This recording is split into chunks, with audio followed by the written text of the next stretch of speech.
Swing and a miss, strike three. Deep to center field. This ball's crushed.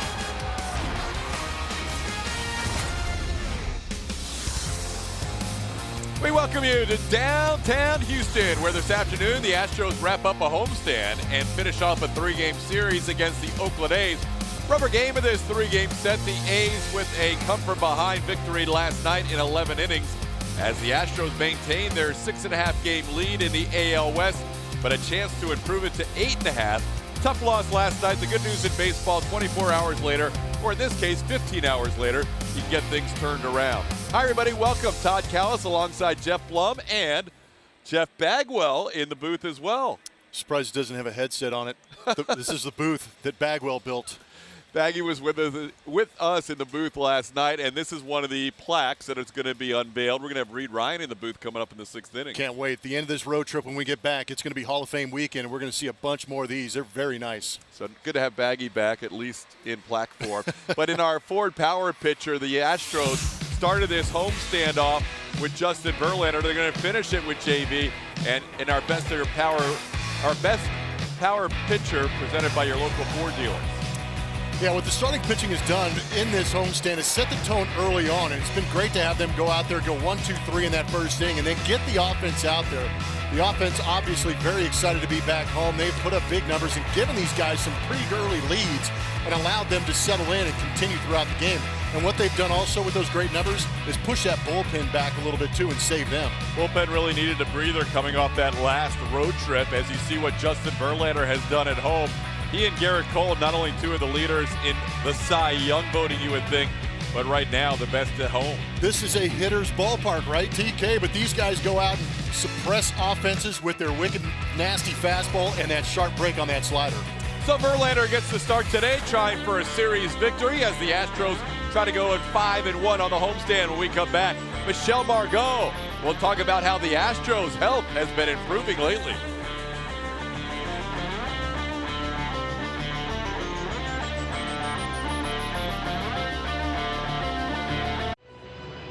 Welcome back to Minute Maid Park for the rubber match against the Oakland A's. It is always a good day for day baseball, and it's always a good day to talk about how great this Astros lineup is, especially when it's healthy, and it has gotten better and better throughout the season.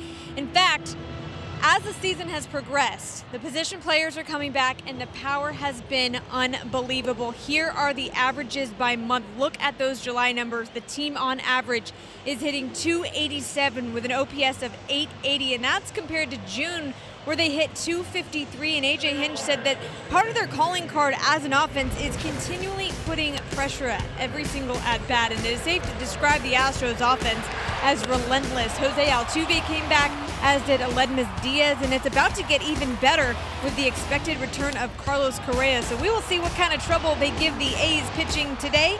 When we come back, Justin Verlander takes the mound against Chris Bassett and the Oakland Athletics. It is first pitch with Todd and Geoff Blum in Game 3 from Minute Maid Park. Next.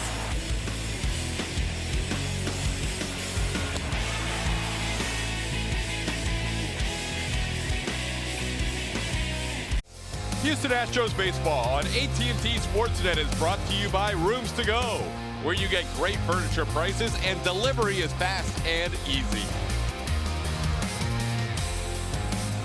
Astros and A's. The Astros losing to Oakland for just the second time all year last night.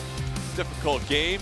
They go to 8-2 on the season against the A's. Still have 9 more contests to go, including today. And Blummer, good news is he turned the page quickly because A, day game after a night game, and B, you've got this guy on the hill. Yeah, a little bit of a frustrating loss after Wade Miley pitched so well and the Astros losing it late in that ball game in extras last night. Yet you turn around quickly and Justin Verlander is on the mound and renews hope in the chance to win this series, pitching the third game of this series against the Oakland A's. They did take their second loss against the A's this season. It was also their second loss at home against the American League West. But Justin Verlander has other ideas with a great 3-0 record against the Oakland A's with the Astros and a 2.73 ERA. So he is familiar with this lineup for the Oakland A's, with Marcus Semien leading off at shortstop, followed by Matt Chapman at third. Matt Olson, who hit the big home run for the A's last night, plays first base. and hits third. Mark Canha is the right fielder. Ramon Laureano had the game-winning RBI last night. He's in center field. Chris Davis back in the 6th spot, DHing. Robbie Grossman will be in left field, switch hitter batting 7th. Chris Herman gets his first start of the series behind the plate and hitting 8th. And Jurickson Profar will be batting 9th at second base. The Astros starting defense is presented by Xfinity. George Springer will be out in center field. Michael Brantley in left, Josh Reddick in right. Day off for Aledmys Diaz, his first day off since coming off the IL. So Yuli Gurriel at first base, Alex Bregman at third. Middle of the infield has Miles Straw and Jose Altuve. And behind the plate now for all 22 of Justin Verlander's starts in 2019 is Robinson Chirinos. Chirinos has actually passed Brian McCann now for catching Justin Verlander 22 times, more than any other Astros catcher, and the 5th most of any catcher in Verlander's career. Justin Verlander facing the A's earlier this season in Oakland on June the 1st, went 8 innings of 1-run baseball in that game. And this afternoon, ready to go against Marcus Semien, making his 185th consecutive start for the A's. Game starts with a Justin Verlander fastball for a strike, and we're underway.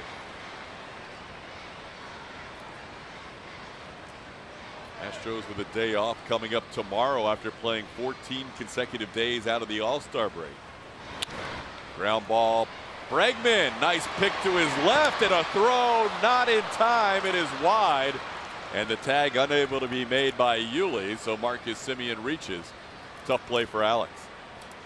I actually was pretty impressed with the fact that he was able to get to that ball ranging far to his left, extending on that reach, and as he turned around, it was tough to get control of that throw coming across the diamond. On our Mattress Firm Supermo, you can see, thought he had it lined up nicely, but just a little offline. Credit Semien for hustling. We could give Bregman an error on that play. My gosh. That's a tough error. That's a real tough error. His 9th of the season. Here's Matt Chapman.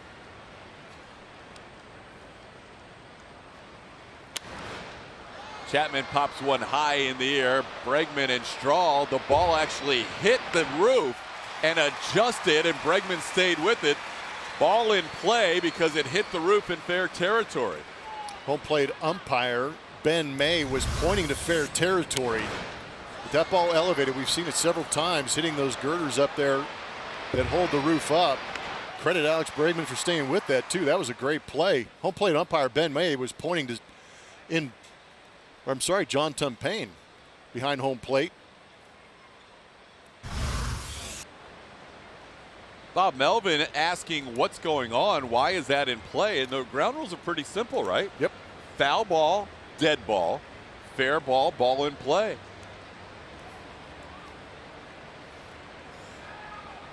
And that girder doesn't go exactly along the foul line.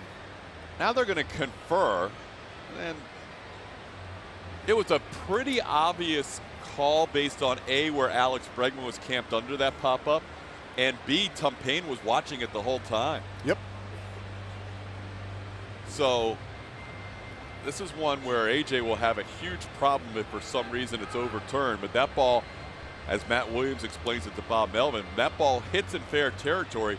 Then it's live. It's a live ball. It could bound and ricochet and end up being a base hit, which would be advantage offense on a pop-up. But in this case, it stayed relatively close to the original path. Bob Melvin doesn't want to believe it. Matt Williams getting the explanation from crew chief Kerwin Danley. Bob didn't like the ground rule yesterday with the Lodge baseball in the left field wall, so he's not exactly a big fan of Minute Maid Park right now. Yeah, because you're right. The initial reaction from Bregman and Straw was that play was going to be in fair territory. Once it hit that girder in fair territory, he made the adjustment to foul territory and made the play. Just because it hit in fair, went foul, doesn't change the play at all. It's where the ball strikes the roof And I don't recall a season where we've seen so many baseballs hitting the roof here at Minute Maid Park. Because that is the shallowest part of the roof, right above home plate. Nothing's changed with the baseball, right? You're going to do this? Was Justin on the mound to me? I'm just saying, all these baseballs going off the roof this year.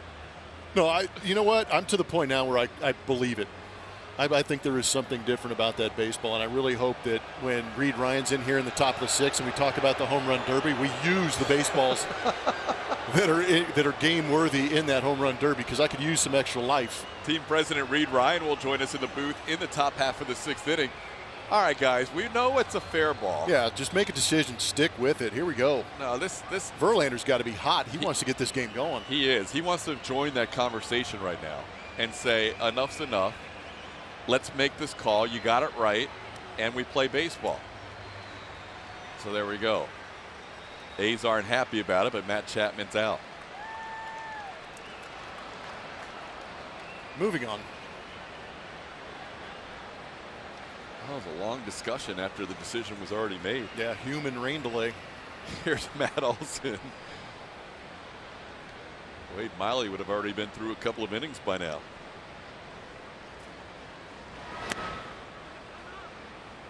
No, Matt Olson provided a buzzkill for all Astros fans and players and announcers last night with that 3-run home run in the 9th inning. Wade Miley's first inning was quicker than that discussion. Yeah, pretty much. He had a 1:52 second inning in the 5th. And he had two others that were, one other that was 2:30 and two others around 2:45. Olsen with a count of 2-0. Glad to see Wade smiling again. He really took that one hard last night. That was a tough loss for him, or he didn't get the loss, but tough no decision, a tough team loss.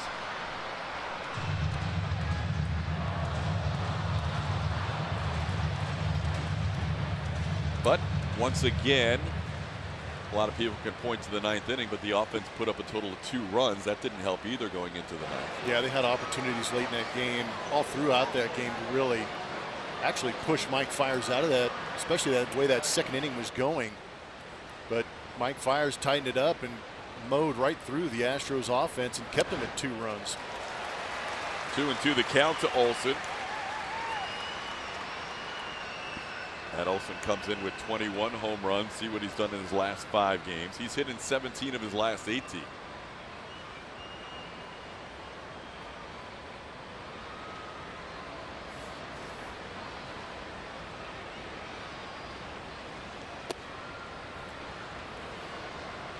StatCast AI, powered by AWS, shows you the shift, and it also shows you why they're shifting. Got 66% going to that right side where Straw, Altuve, and Gurriel are. 14% of the time up the middle. Line drive past Altuve into right field. Simeon's going to go first to third. Ball gets away from Reddick. Simeon's going to be waved home, and he will score on the error. Rare error by Josh Reddick in right field. Gives the A's a 1-0 lead. Very rare to see Josh Reddick make a mistake. That was a hanging slider that got hit hard to right field through the shift. That is a long swing from Matt Olson on our Mattress Firm Supermo. It just jumped up and hit the wrist of Josh Reddick and got by him. And what that did is it allowed Simeon, who was already going first to third, to keep his head down and keep moving towards home plate and score that run. Well, that will not sit well with the always intense Josh Reddick. Here's Mark Hanna. Second error of the inning charged to the Astros. And you could see he is a little hot at himself after not handling that single cleanly. Hanna starting in right field again. 17 of the last 19 games for the A's in that position as a starter. That's 1-1.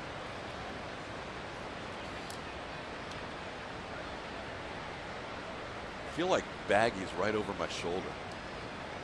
a little haunting. He's definitely focused on you, though. Yeah. This is why. Yep. That guy. Yeah, this guy. Great to have him in the booth as always last night. Hopefully he's watching us today. And this is not an in memoriam for Geoff Bagwell. Yeah, he didn't go on the Diaz list. In case you missed our broadcast yesterday, Baggy said he thought Aledmus Diaz had died because he hadn't seen him in so long. Baggy was ready to go. He came out of the gate strong and continued all the way through. Yeah, he probably slept well last night. Well, Verlander now behind in the count, 3-1. Kind of been a disjointed inning for JV. Hasn't had the best defense behind him, and he also had that delay after the pop-up for the lone out. The umpires had to confer and had a little extended discussion while Verlander wanted to keep pitching.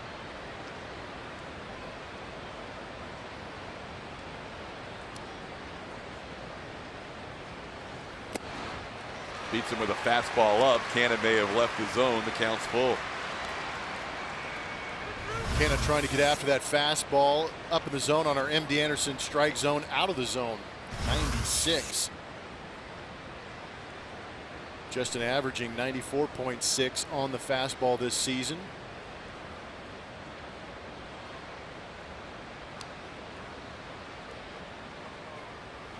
Swing and a miss. Gets him with a fastball again.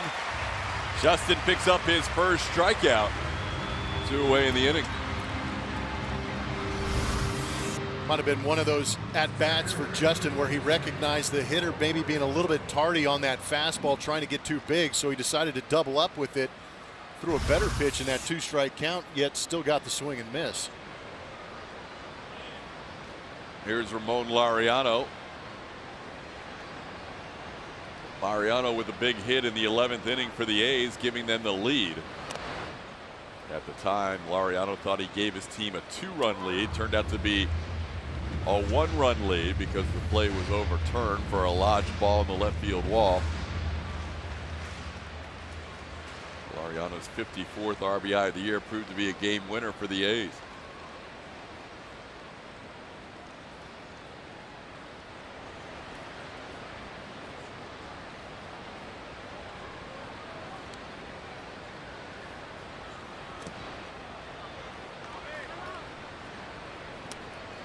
AJ was asked about Robinson Chirinos before the game, who has caught all 22 of Verlander's starts. The conversation started by saying Jake Marisnick's not playing in center, and AJ said, well, Jake's not Verlander's personal center fielder. But he did admit that Robinson's getting a little closer to be his personal catcher than Jake is to being his personal center fielder. This ball hit foul. It's 1-2. Verlander and Robbie have had a great first year together. They really have worked well. Yeah, I credit Robinson Chirinos for stepping right in and understanding the mentality of all these pitchers in this rotation that he's been able to catch. Sometimes you can be a little, not frightened or scared, but a little more timid with an ace like Justin, who's been in the league for a long time, but he has no problem going out there and talking to him and making things like this happen. How about that slider to end the inning? Strikeouts to end the inning of Canna and Laureano. Here's the Astros lineup with George Springer leading off in center field, followed by Jose Altuve. Alex Bregman plays third and hits third. Michael Brantley and Yordan Alvarez bat 4 and 5. Then Yuli Gurriel, 12-game hitting streak. A lot of home runs in that streak. Josh Reddick hits 7th. Robinson Chirinos 8th. And Miles Straw plays short and bats 9th. Chris Bassett, the right-hander, going for the Oakland A's to finish off this series. He is 7-4 on the season. He's been having some issues with the command. He's hit 8 batters this season and has 36 walks in 88 2/3 innings pitched. He'll face the Astros for the second time this year as he delivers up and away to Springer. George coming in with 30 career leadoff home runs. That is tied for 7th in American League history. Has 4 home runs in his last 8 games. Big swing there, missed the fastball. It's 1-1.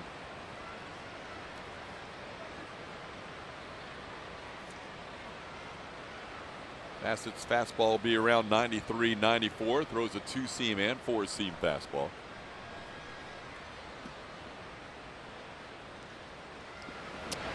And yanked that one wide. He's got a lot of moving parts in his delivery, and you can see why it could be tough at times for that to be repeatable. Yeah, we're so used to seeing guys in the Astros organization with that compact downhill delivery. You can really notice when a guy has a little more going on, especially with that arm swing, like a guy like Chris Bassitt. Makes it tough to repeat that release point. Oh, he's fallen behind 3-1. And as he messes around on the rubber, maybe he's going from the windup to the stretch in the middle of a count. Nothing says confidence like changing your windup in the middle of an AB. How about that? You don't see that very often. A starting pitcher, first AB, starts out of the windup and then decides to go to the stretch with a 3-1 count. No, you really don't. But maybe that's going to reduce the number of moving parts that we talked about, or quiet him down a little bit as he picks up a strikeout, getting Springer for the first out of the inning. Some of the pitch usage for Chris Bassitt. Heavy on that fastball at 63%. Averaging just over 93 miles an hour on it. Good batting average against it at 223. And he has a slider and the curveball to back that up. The occasional changeup mixed in there. So now here's Jose Altuve. Altuve has that batting average at 280 starting today. 323 since coming off the injured list. And he takes a strike.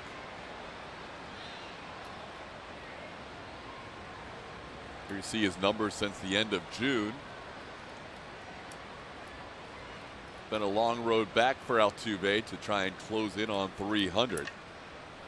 This is the highest his batting average has been the last couple of nights since April 24th.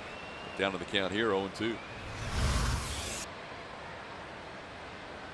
That's the curveball off the outside corner. Seen some expansive outside corners in the last couple of days.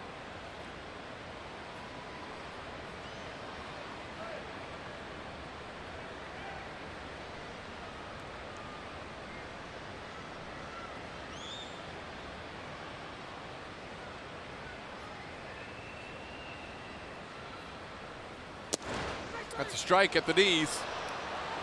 Tom Payne calls out Jose Altuve. 2 strikeouts for Bassitt. Alex Bregman coming up. It's been a rough go of late, but he has homered on July 24th in the last 2 seasons. That was 2016. Remember, he got called up July 25th of 2015. So hoping to continue that streak of home runs on July 24th as Alex Bregman when he steps in. Yeah, Breg's had a tough homestand, just 2 for 17. One of those 2 hits a home run. And he doesn't like that call. It is a wide zone today, at least in the first inning for Chris Bassitt.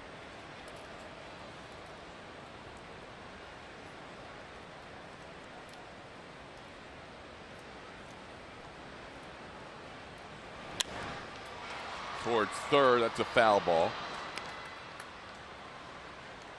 Bregman down on the count, 0-2. Bassitt's a guy who had Tommy John surgery in May of 2016. Last year, 7 stints with the A's and his return to the majors after TJ surgery. 11 games, 7 starts.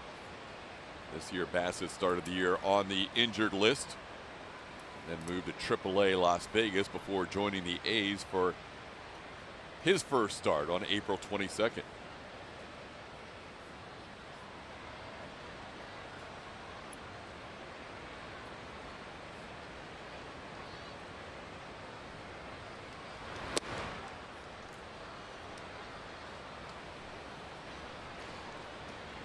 Bregman 3 for 6 in his career against Bassitt.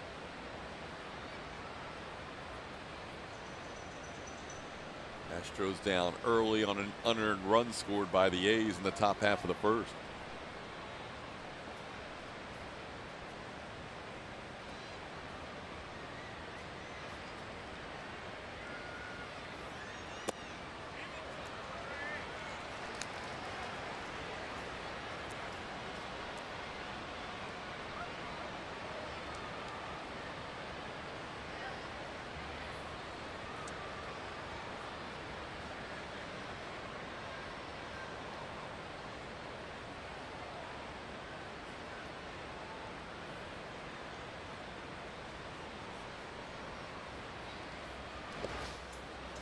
After Bregman was down 0-2, Bassett has missed with 3 in a row, and the count's full.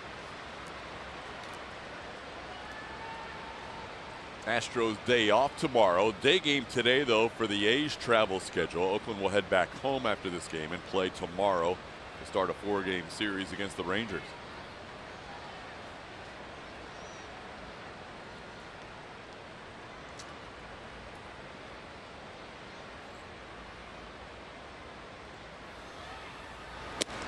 Bassett strikes out the side, getting Springer, Altuve, and Bregman in the first.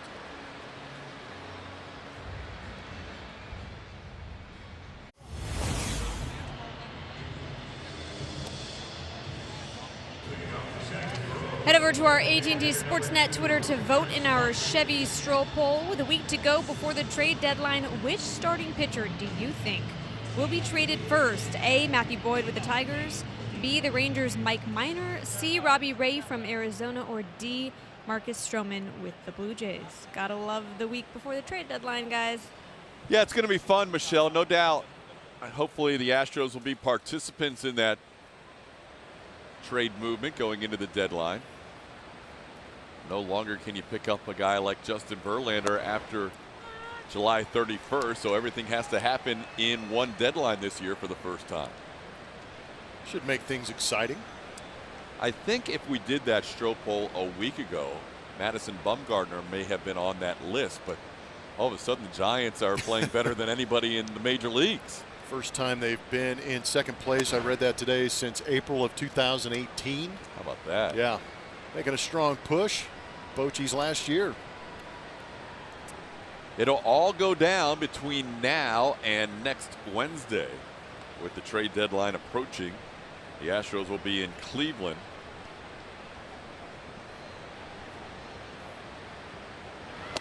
And we'll have all the details for you if and when the Astros make a move. Jeff Luhnow has said on the record that he thinks everything will happen basically in the last 48 hours of the trade deadline. The teams are kind of waiting to see how things shake out. There is Jeff. He'll be a busy man. Keep that phone charged. Davis fouls one back. It's 2-2.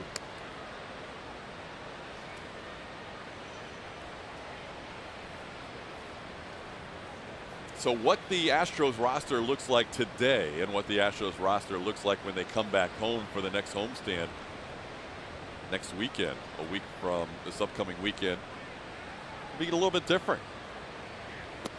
Even if there's no trades made, as Verlander strikes out Davis, that's 3 strikeouts in a row for JV. You know Carlos Correa will be back, so that's one change for sure that's going to happen on the road trip. Brad Peacock is trying to work himself back. We're not sure how that's going for him. It might be a little bit, but a week from now, you never know. Here's Robbie Grossman. Correa should play tonight for Round Rock. Carlos went 0 for last night, but just getting his reps in at this point, he feels like he's ready to go. He's 6 for 19 overall in his rehab assignment. Geico brings you the shift. There it is. The Astros up over 50%, which is the most shifts in all of baseball. Congratulations to them. Athletics, middle of the pack, 21%. They made it. It's a big day. Made it to the top of the mountain. 1-1 the count to Robbie Grossman. Oh, man. Cecil Cooper. Yes, sir. Great ball player. Loved him. But, man, when he said that during our season, I believe it was 2008, we'd all kind of sat in our chairs and went, what? What did he say it in reference to? Playing 500 baseball. We got to 500 as far as our record was concerned. He said, we've got to the top of the mountain. It's a big deal. And we were just kind of going, man, we need to run over the mountain, boy. We need some more W's. So you drop it in there on the 50%. You're so good. Yeah. I mean, it's just all reference to everything that I've been through in my life. 1-2 count is away. It's 2-2.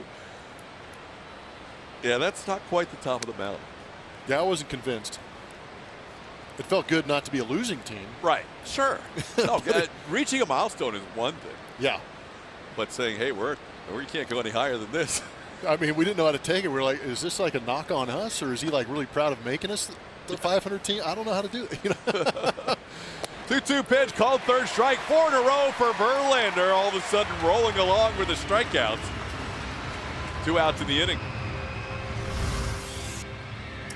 A lot of pitches on the outside corner, then finally dotted up on the outside corner, grabbing an edge is Justin Verlander with Robinson Chirinos.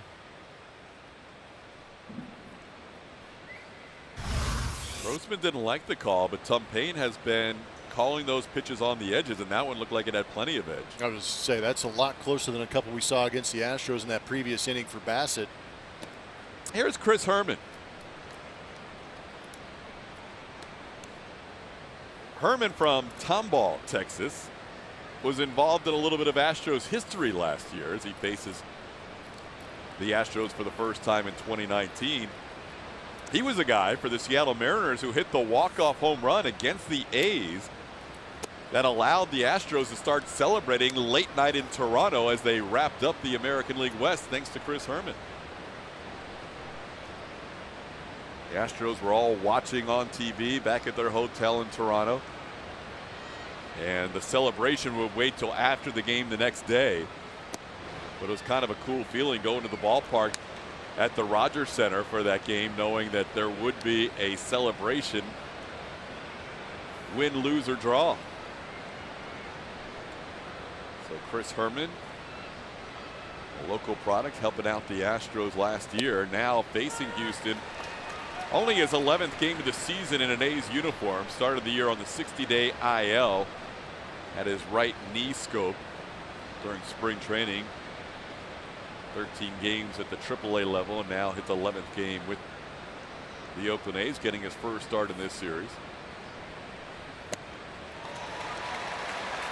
And the count goes full on Herman.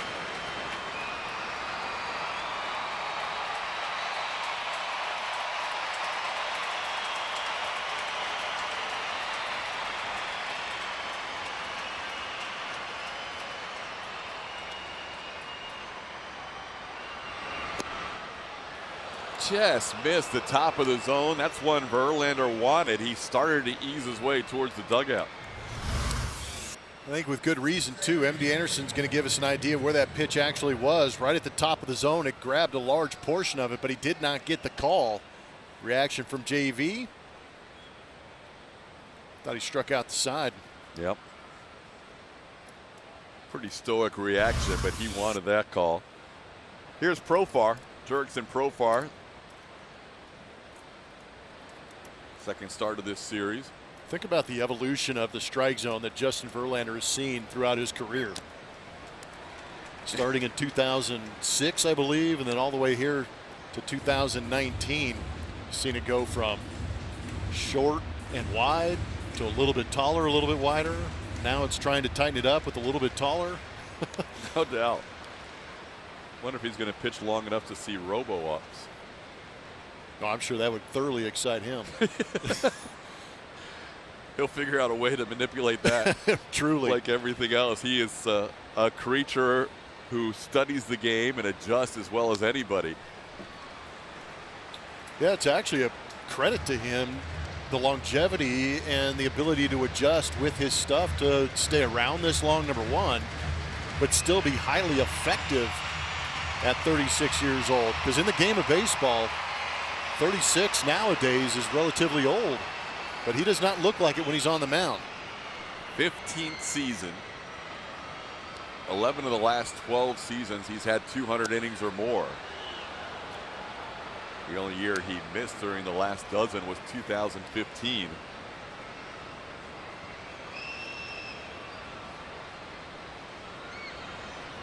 Starts today, second in innings pitched in the American League with 138 2/3 coming into this one.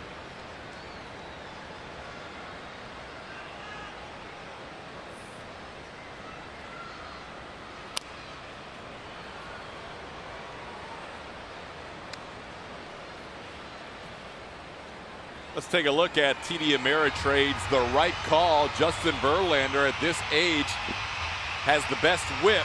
That's walks and hits divided by innings pitched, better than Cy Young. Big unit. 2004, right up there in the top 5. Justin's always been a very good whip guy throughout his career. That means walks and hits per inning pitched.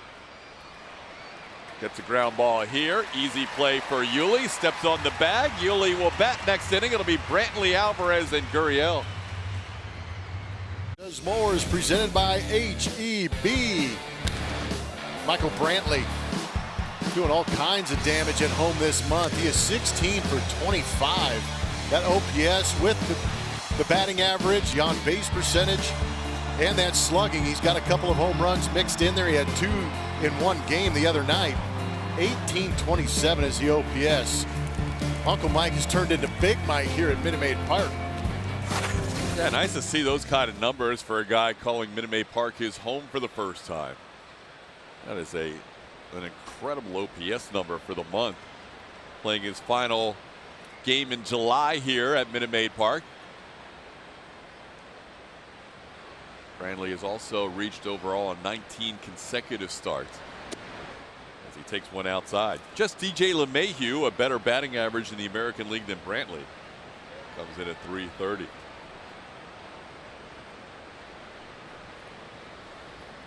We thought we had a wild back and forth finish last night. The Twins and the Yankees played one of the great games of the regular season. That ended with the Yankees winning it in extra innings, 14-12. That's exhausting. It was unbelievable. Aaron Hicks, 2 outs in the 9th inning, 2-run home run. Twins came back to tie it. Hicks made an incredible defensive catch play. in left center was unreal. As Kepler looked like he might have won the game. If that ball got by Hicks, it would have cleared the bases. So the Twins and the Yankees have been battling. The Twins battled the A's before this series, and now the A's taking on the Astros. Those are 4 teams that could be in the mix come postseason play. Certainly the 3 division leaders you would think would be there, and we'll see how Oakland fares down the stretch. Brantley takes a pitch away. It's 3-1. Right now, Oakland would be the second wild card team. They lead both the Boston Red Sox and the Tampa Bay Rays by 2 games for the second wild card spot. Cleveland would currently be the first wild card team.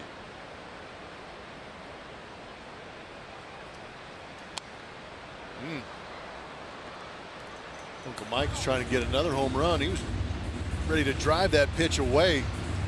Also has got an opposite field double in this ball game, but that was a good swing. You talk about getting that foot down early and ready to fire, and that's what Michael did. He put everything into that swing. 5 away from his career high in the home run total. He's got 15, his career high 20. Still has more than a third of the season to play.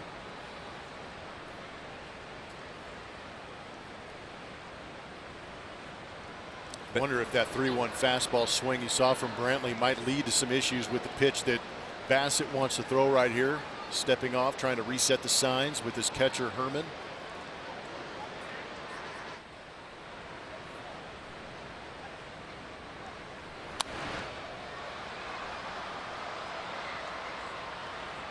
Bassett struck out the side in the first inning, only needed 15 pitches to do so.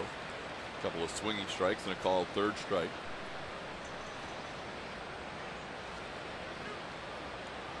Yordan Alvarez, a rare 0 for night last night, still having a big start to his career.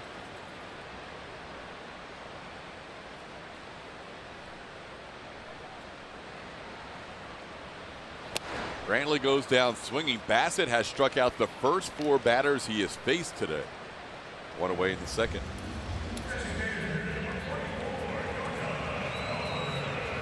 Pretty solid triumvirate right here for the Houston Astros. Alvarez, Brantley, and Gurriel since June 9th. Outstanding numbers in different ways. A lot of power and RBIs for both Yuli and Jordan, and Michael Brantley getting on base, being that guy that they drive in. Also got that high batting average at .354 since June 9th.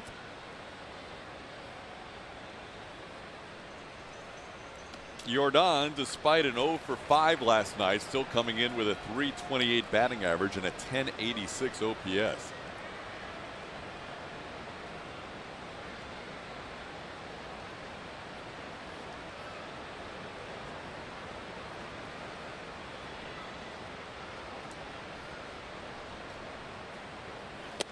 Today is Jordan's 32nd career major league game.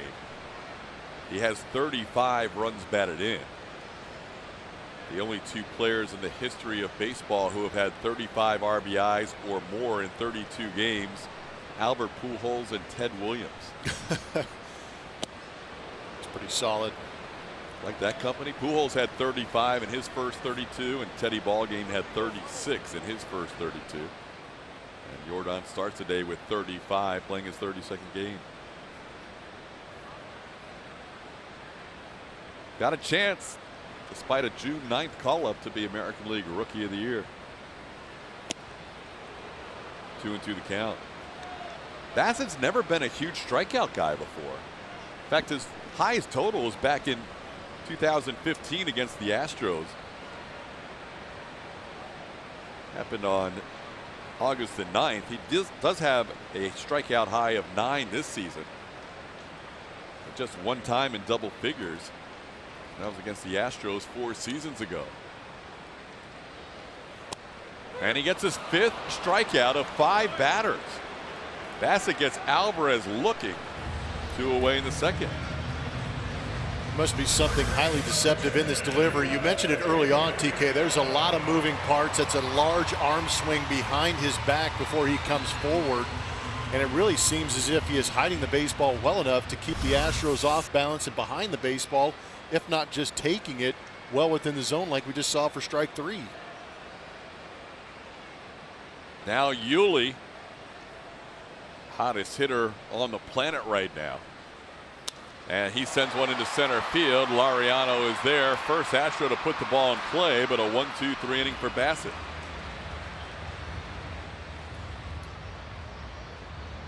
Now it's time for T-Mobile's connection to the game. Trey Turner hit his 2nd career cycle against Colorado. Mike Trout this season has 5 home runs of 450+ feet. Madison Bumgarner, a lot of the reason why the Giants are in 2nd place in the National League West. And last night, Didi Gregorius 5 for 5. A nice clean ball game for him, helping out the Yankees winning with 7 RBIs. Trey Turner got that first one in Coors Field last night back at his home stadium. As we get ready for baseball here in the 3rd inning, Marcus Semien leads things off. Semien reached his first time up on what was ruled an error. Man, got Brooks Robinson down there. Blummer and I chatted about it in between one of these half innings. That's one that could easily be changed at the end of this game. It wouldn't affect Verlander's earned run average at all. It was going to be an unearned run either way because the Reddick error caused the run to score, and there were 2 more strikeouts after that. But Bregman given a tough error. Either way, Semien scored the game's only run. It's 1-1 to Marcus.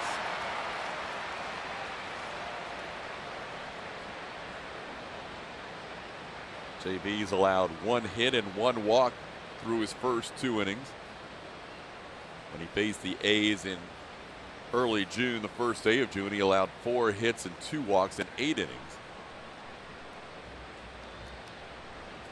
And overall, really good numbers against Oakland throughout his career. 21 starts, 13-6 with a 2.63 ERA.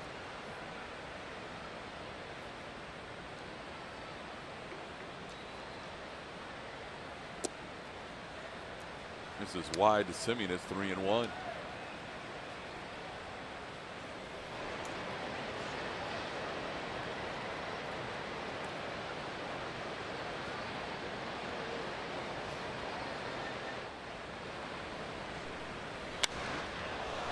Ball hit well, but a little quick is Semien off the, or just beyond the stands there down the left field line.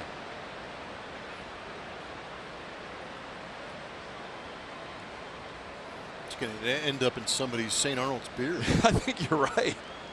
That's where we go postseason to get a little refreshment. Shot that gap down there. Yeah, I was going to say it was off the wall, but that that cleared and ducked underneath and below the wall. Swing and a miss. Verlander picks up another strikeout. He's up to 5 now, and he comes back after being down on the count to Semien. Good recognition and good execution. You see a guy turn on a 95-mile-an-hour fastball, almost hit it out. Realize he sped that bat up and then throw the turbo slider down underneath the swing. And Semien well out in front. Good pitch. Here's Matt Chapman, who popped to Bregman. Ball that hit the catwalk off the roof. Little support beams up there, hit in fair territory. Bregman caught it in foul territory, but ruled what we think was correctly by both John Tumpain and Kerwin Danley. And Verlander quickly ahead of Chapman, 0-2.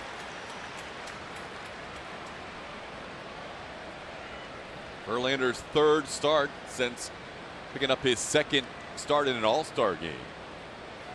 Went a perfect 1-2-3 inning for the American League All-Stars. Matt Chapman checks his swing. Justin will cover, and Yuli flips it to him for the 2nd out. Houston Open tickets are on sale now. Join us at the Golf Club of Houston October 7th through the 13th. Ticket options include daily general admission tickets, week-long tickets, and premium ticket packages. Proceeds from the tournament benefit the Astros Foundation. Get your tickets by visiting HoustonOpenGolf.com. Here's Matt Olson. 2 outs, nobody on. Olson has the lone hit for the A's.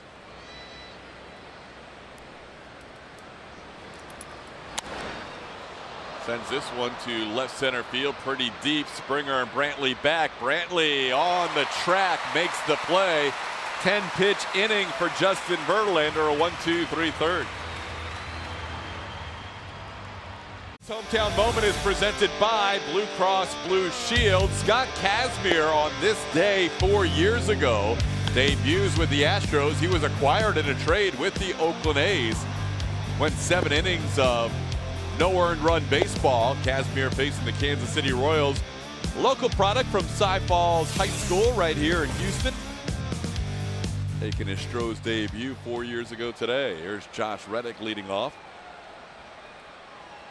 Astros trying to solve Chris Bassett, who made quite an adjustment in this game. He went 3-1 on the initial hitter, George Springer, and said, I'm done with this windup stuff. I'm going strictly from the stretch.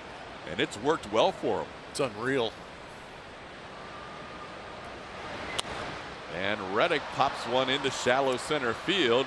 Laureano coming in and makes the catch. 7 in a row sent down by Bassett to start this game. Yeah, you wouldn't think going from the windup to the stretch would really cause that much of an issue.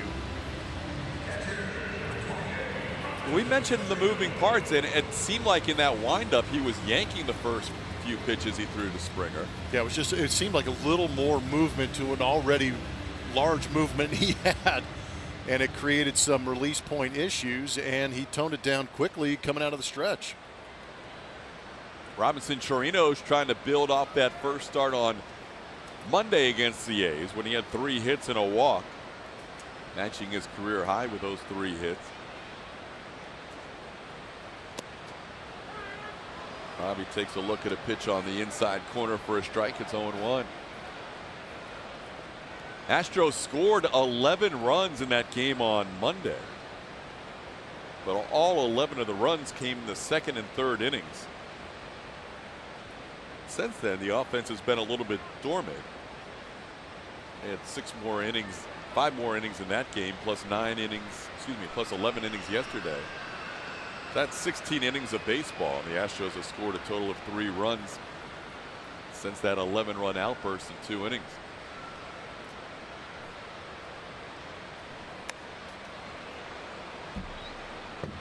Didn't mean to swing, but it's 0-2.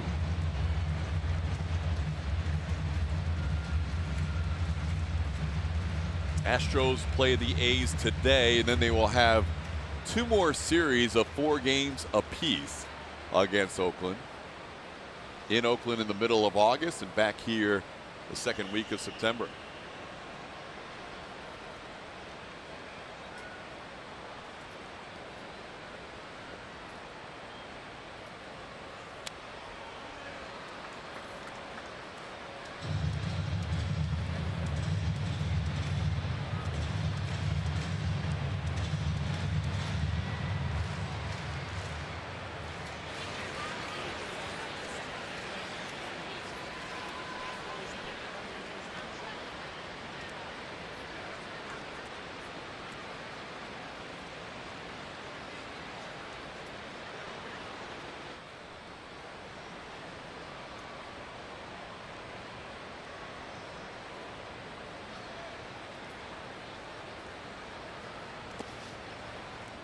Pass that misses 1-2.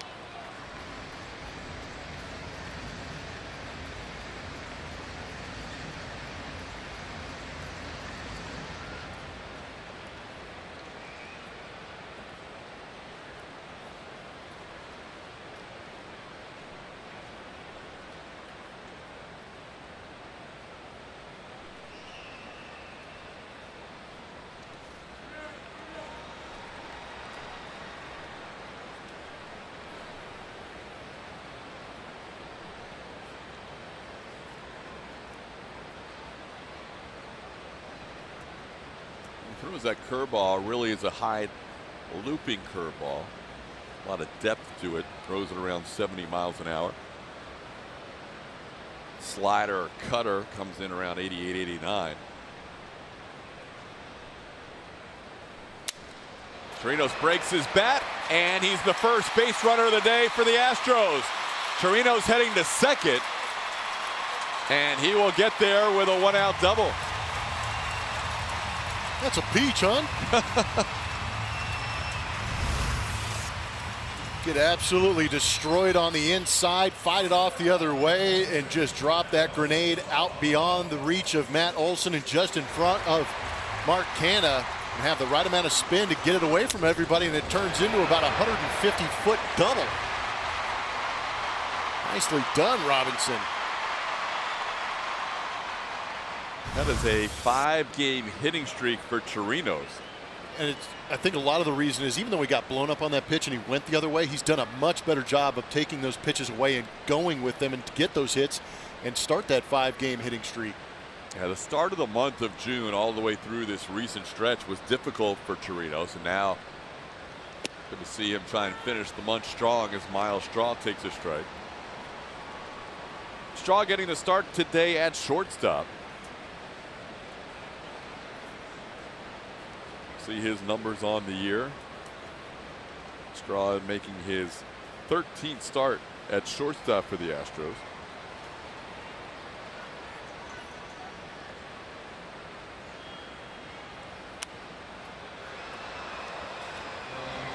We've got defensive rankings driven by GMC. Some of the outfield arms. Laureano out there in center field. He's a red light. He's got a great arm. We've seen him from the warning track and in. Make some very good throws. On the corners, Grossman and Canha. Depends on how well they attack that baseball, but they're going to challenge those guys on the corner. Maybe not with the speed of Robinson, Chirinos, but some of the other guys out there.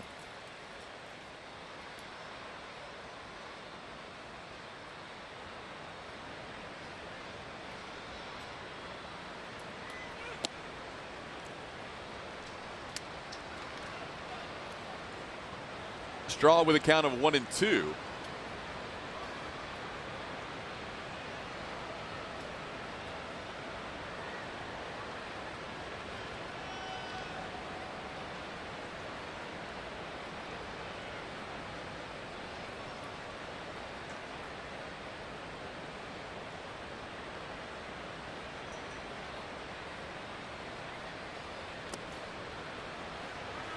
You mentioned the other day about Straw having a sneaky, funny personality.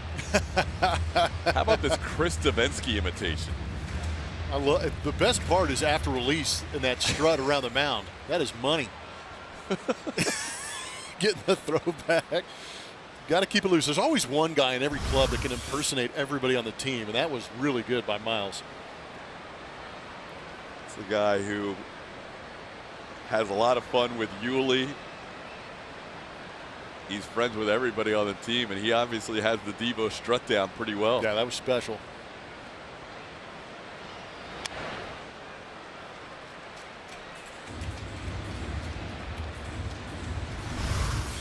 There it is again, in case you missed it. Even through the changeup. Yeah, the COD strut. The dragon. Racking up Altuve.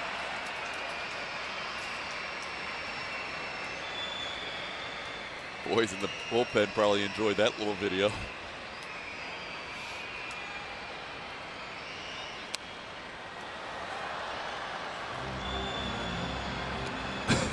Devo's not back there where they can see the TV. Oh, but you better believe you see going. it. Yeah, that's mad flow. Those guys can see it. Yeah. Busted. Why'd I get circled? The life of a bullpenner. Usually chill mode for the first few innings, and then especially with Justin Verlander out there. Yeah, a little bit different routine when he's on the mound. It's been a different routine the last 3 days until that game went extra innings yesterday.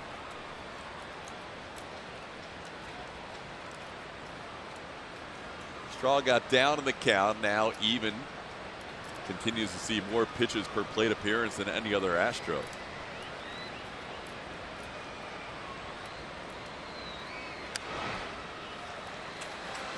Doing a good job of making him work. I would imagine that the Astros lineup wants to see Bassett that second time around, hopefully make some adjustments and get to him and put some runs on the board.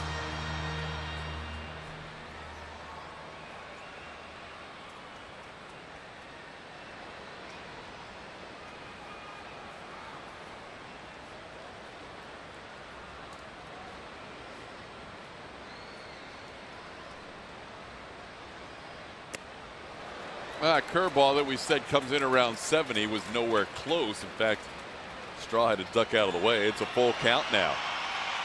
Ninth pitch of this at bat coming up between Straw and Bassett.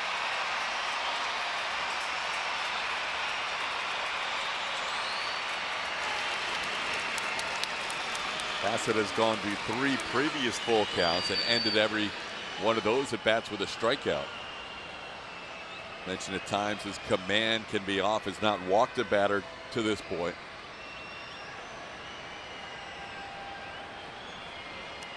Straw may have drawn a walk. He didn't mean to swing at that. Ball hit the bat for a foul.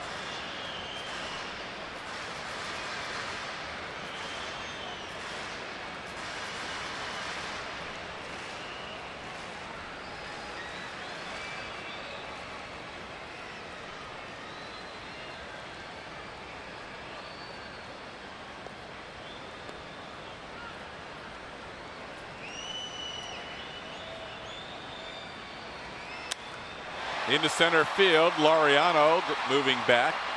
Chirinos will tag. 10-pitch at bat by Straw ends with a flyout. Chirinos gets the third. Good throw by Laureano.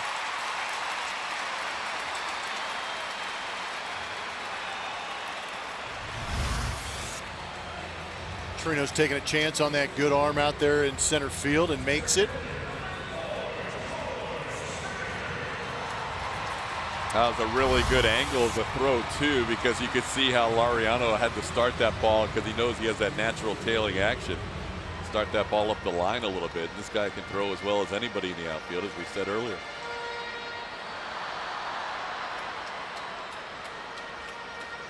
But now a runner on third with 2 outs and George Springer the batter. With that curveball still kind of elusive for Bassett. Wonder if Springer can find a fastball to his liking in this at bat.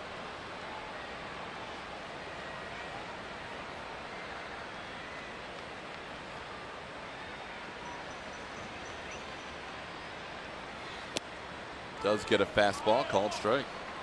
George has done a good job of hitting the ball hard. In fact, he is 5th in the American League as far as highest hard hit rate. Shin-Soo Choo at the top of the list, and Matt Chapman, who's playing third base this afternoon for the Oakland A's, just a step ahead. Those are batted balls of 95 miles an hour plus. Fouls off the changeup. It's 0-2. Springer comes in second in OPS, second in slugging percentage in the American League, trailing only Mike Trout. Has some pretty good hitters on that list to hit the ball hard. Do a good job of getting the barrel to it. But who am I to say exit velocity means anything?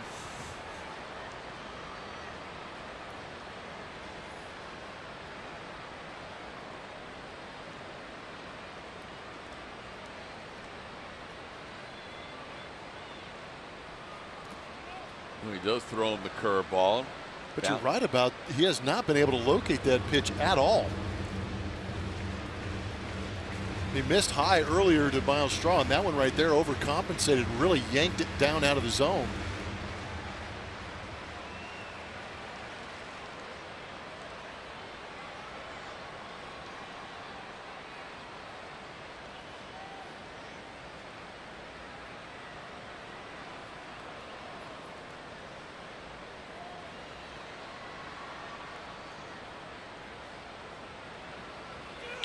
Springer deep to left center field.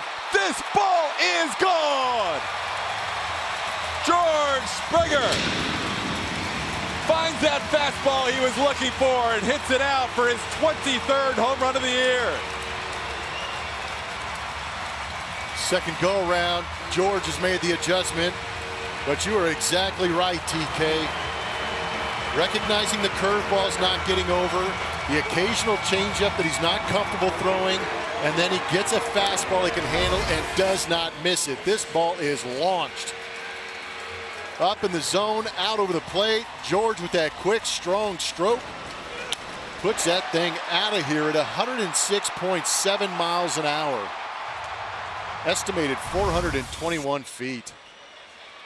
23rd home run, one more than he had all of last season. And the Astros jump in front 2-1.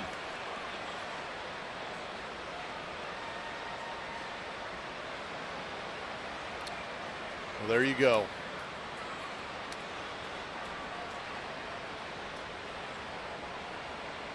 George pays it off.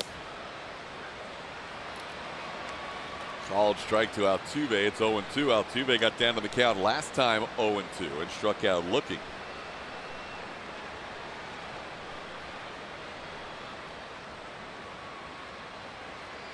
Five home runs in his last 9 games for Springer. Altuve, a little drop shot into center field on the 0-2 pitch. Altuve on base with 2 outs. You can do a lot to explain why George hit that home run. It's hard to explain how Altuve got a hit on this. Lower half is gone. It's just all arms when he throws the barrel at the baseball and is able to shoot that one back up the middle, almost off the ground. And again, another curveball that was yanked well out of the zone. Altuve stayed on it, just punched it. That is Altuve's 20th hit since the All-Star break. He is 3rd in the American League since the break and keeps that average moving towards normal Altuve status. Here's Alex Bregman. Chris Bassett struck out the first 5 batters he faced today. Has not struck out any of the next 6 hitters. Struck out Bregman to end the first. Alex takes one wide, 1-0.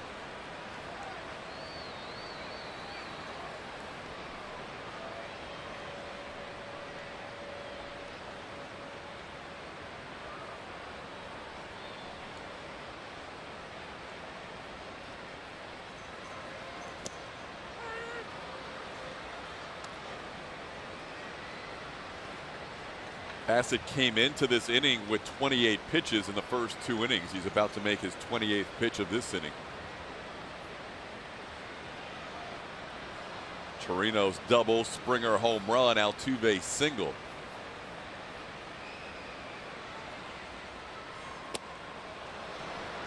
Alex misses the cutter. 1-2.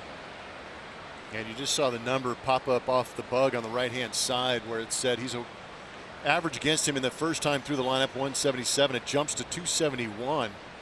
But also that second time through the lineup is where he's allowed most of his home runs. 9 out of the 13 have been now in that second time through the order.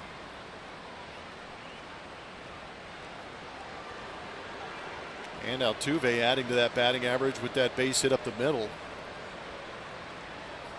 So some homework being done that first time through the order for the Astros hitters, trying to add on some more.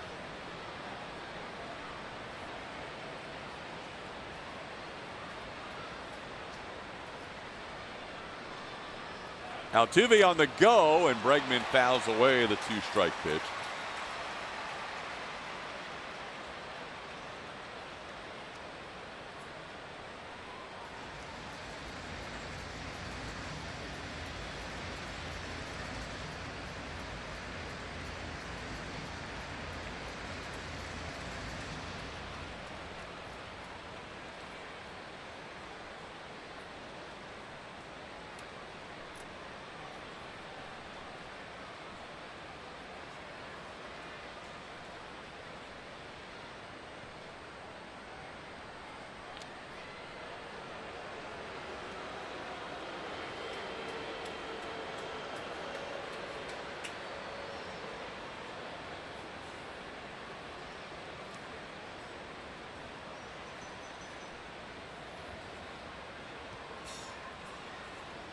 Thirtieth pitch of the inning here for Bassett.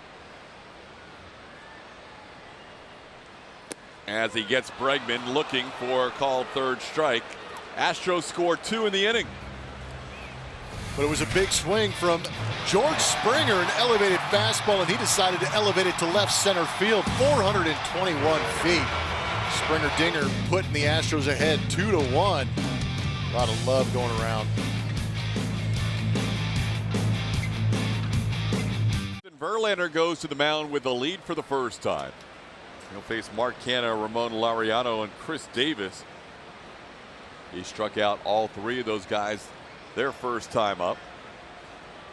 Canha, first pitch swinging, pops one high in the air, shallow center field. The home run hitter George Springer comes in and makes the play for out number 1.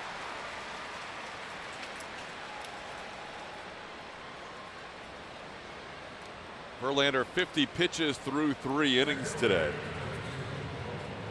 Justin started that first game of the homestand, went 6 innings of 2-run baseball against the Rangers and struck out 12. Astros won that game 4-3. Verlander's 12th win of the season in that game. Here's Laureano taking one inside for a ball. Domingo Germán, Lance Lynn, Justin Verlander, all with a dozen wins in the American League. Red Sox Rodriguez also with 12 wins. Well, JV certainly deserves, still a third of the season to go, deserves some consideration as we head towards game number 108, which is the 2/3 point of the season, to be right there in the Cy Young voting based on his body of work so far. Justin has had 3 years finishing runner-up, including last year. He won it in 2011. He also finished 3rd in 2009. He's been in the top 5 7 times.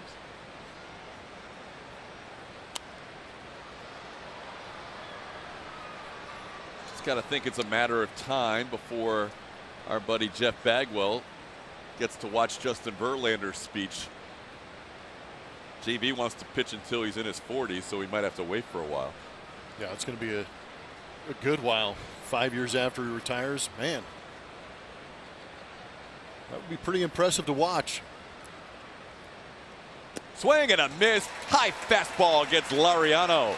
That is strikeout number 6 for JV. Wanting that behind-the-scenes look of Minute Maid Park? Check out Astros ballpark tours all season long. Whether you're wanting a classic tour or a touch of history, we have the tour for you. For more information or to book a tour, visit astros.com/tours. You might actually catch us all in the booth. You never know. You never know. Michelle Margot, great job during this homestand. Julia Morales will return on the next road trip. Julia hosted the first 3 games of this homestand. But Esch back in the pre and post chair. Kevin Eschenfelder and Brian Bogusevic. Chris Davis will bat with 2 outs and the bases empty. Davis has had good numbers in his career against Verlander.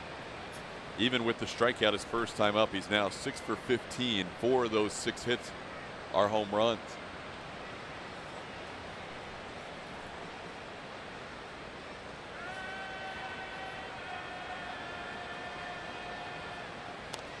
But Davis has been struggling lately.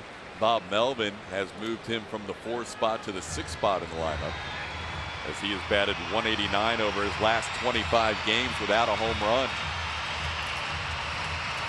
The guy who has hit 40 or more 3 years in a row, including 48 last year. And this year Davis sitting at 16.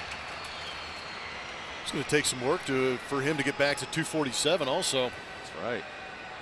As far as batting average, he's pretty consistent with that over the years. Not only did Verlander start to head to the dugout, the entire left side of the infield, Altuve, Straw, and Bregman started to head to the dugout too. I was actually watching the field at the same time, and it was literally just a mass exodus that hit the brakes and had to go back. Now they can head to the dugout. 1 pitch later, 7 strikeouts for Verlander. A 1-2-3-4. He's retired 7 in a row. This week on Astros Bases Loaded, the Astros celebrate the 50th anniversary of Apollo 11, but it's Yordan Alvarez who's going where no one has gone before. Plus, AJ Hinch gets an up-close look at the Space Center. It is all that and more this week on Astros Bases Loaded, only on AT&T Sportsnet. TK? All right, Michelle.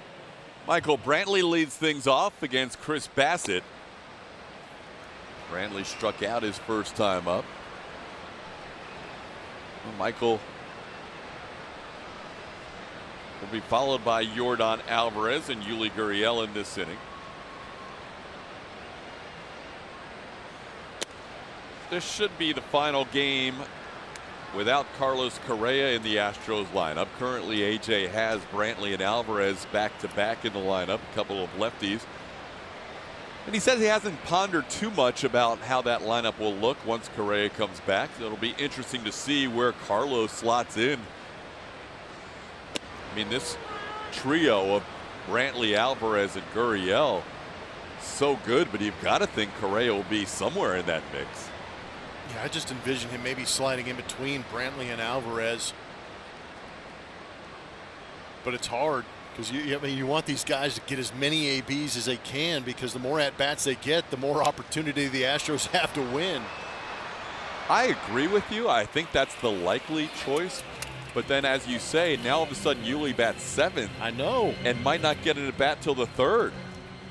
And that's what they've done since the call-up of Alvarez June 9th. Incredible numbers. So I guess what we're saying is, Carlos, you better be ready to step it up. Yeah, what a great problem to have, too. Yeah, who knows? Maybe just slot him in the 7th or 8th spot and hey, work your way up. I don't know. That's crazy.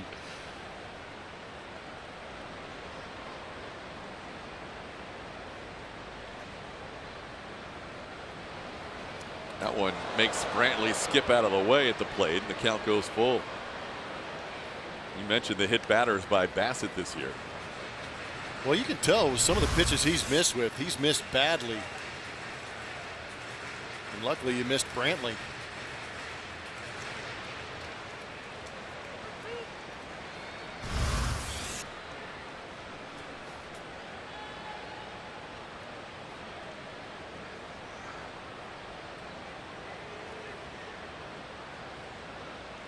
Brantley has the most at bats against Bassett in this Astros lineup.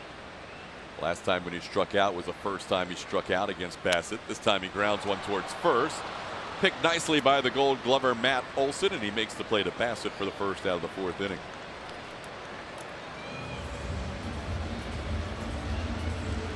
I'll bring up Yordan Alvarez. AJ likes to tell his guys what to expect in the days ahead, and he told Yordan, I don't know, it's unlikely we'll see him play in the outfield those first couple of games in St. Louis, but he does want him to play at least one game in that National League ballpark where the DH is not involved. I think Yordan might get a start on Sunday as AJ kind of plots out his weekend strategy, but Yordan didn't play in either game in Colorado with that expansive outfield in Denver.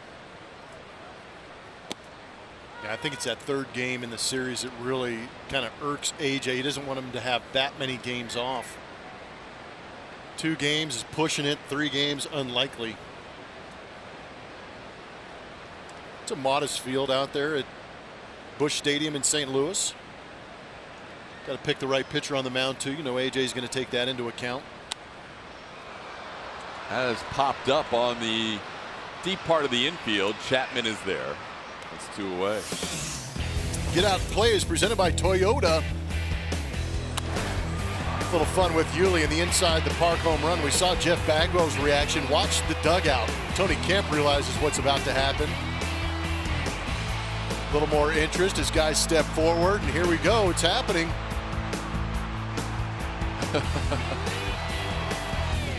Watch George's reaction in the corner. He couldn't hold himself back. He was thoroughly stoked about it.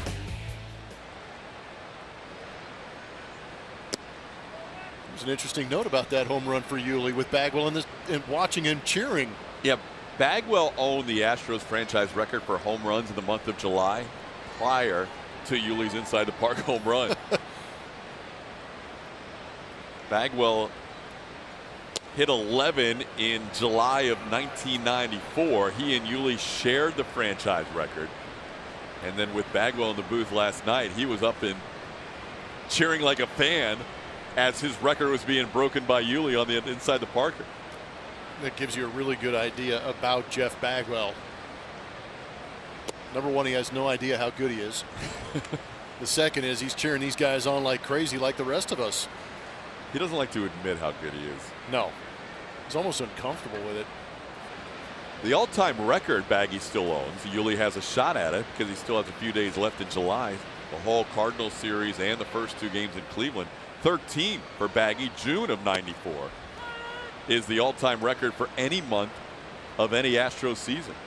And Yuli sitting at 12 with the rest of today, plus 5 games on the road trip in July.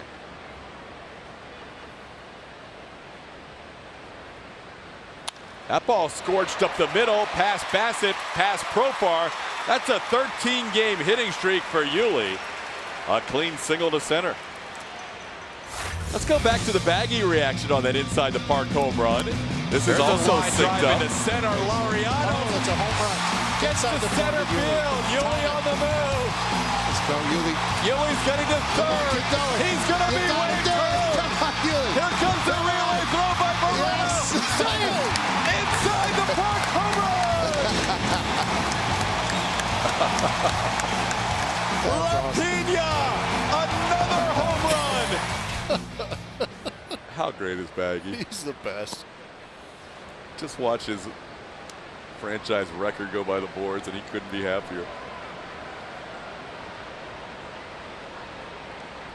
That 13-gamer ties the longest of his career.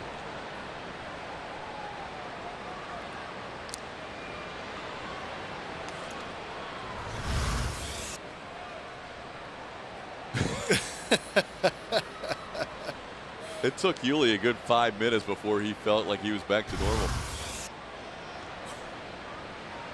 Luckily, he had a long enough inning to get back to normal. I think it was 22, 23 minutes that Mike Fiers was out there that inning. You're right. That was by far the longest half inning of the game last night. Wade Miley was regularly 3 minutes or less. And then Fiers got in a groove as well. 2-0 count to Josh Reddick. Bassett fell behind Yuli 3-0, and now he's fallen behind Reddick 2-0. And Reddick grounds one to the right side. Profar is there.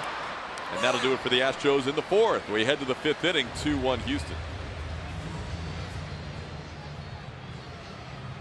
Houston Honda dealers, strikeout leaders this season. Garrett Cole well on top. Justin Verlander tied with Trevor Bauer at 179. Pretty good to have a couple of guys in your rotation who are high swing and miss in the top 5 of all of baseball.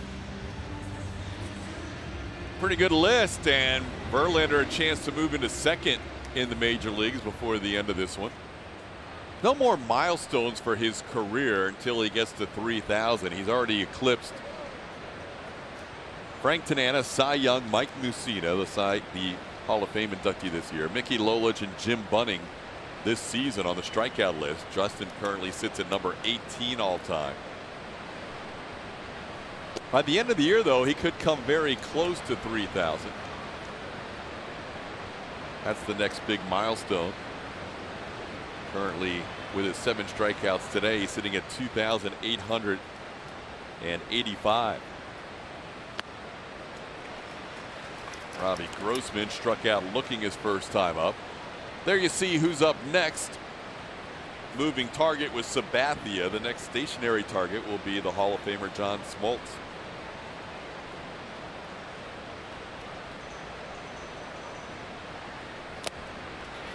One and two the count.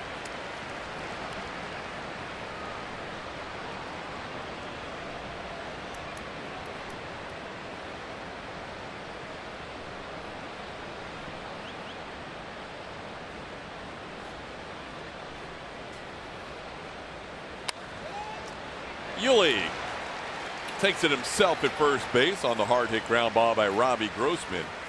That is now 8 in a row sent down by Verlander in 12 of his last 13.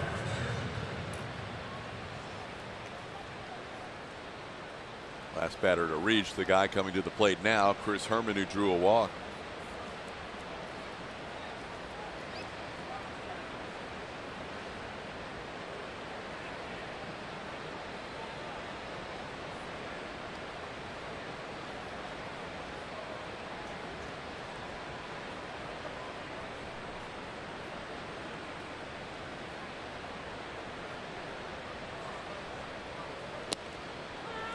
And a strike delivered.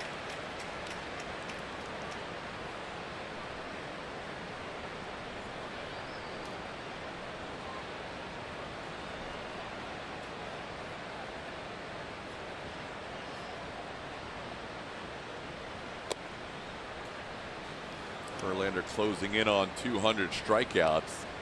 He's done that 8 previous times in his career, including leading the American League 5 times.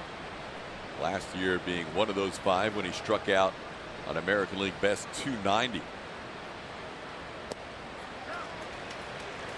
And at age 35 last year, now 36 this year, he has not shown any signs of slowing down. Last year, a career high at 290 strikeouts.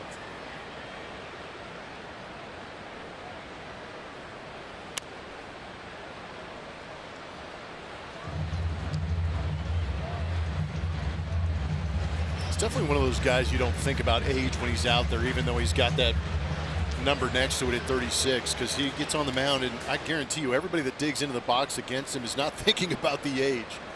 They are probably thinking, how is he still doing it at such a high level?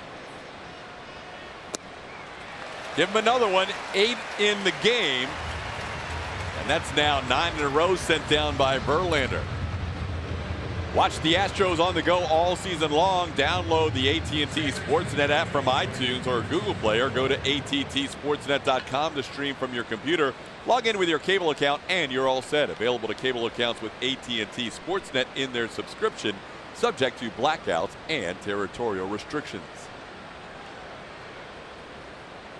2 outs, bases empty. Here's Jurickson Profar.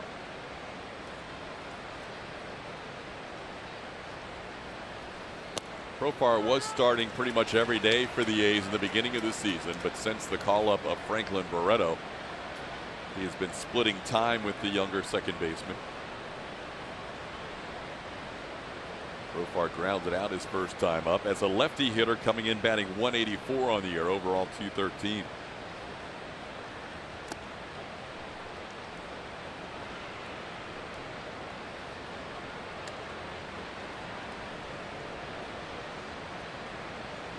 "40 pitches in the first 2 innings.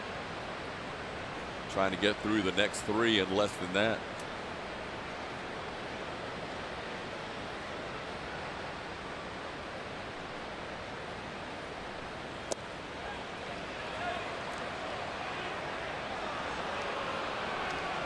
That one was a little closer to a swing than the 0-1 pitch. Instead, it's 2-1 to Profar.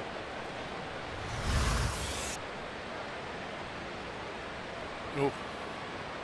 Could have. Yeah, that could have been called. I'm with you on that. That barrel barely getting out in front of home plate.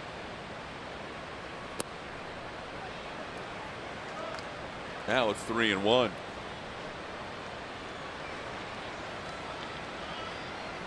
"89 hits allowed this year by Verlander and 30 walks issued. 143 1/3 innings.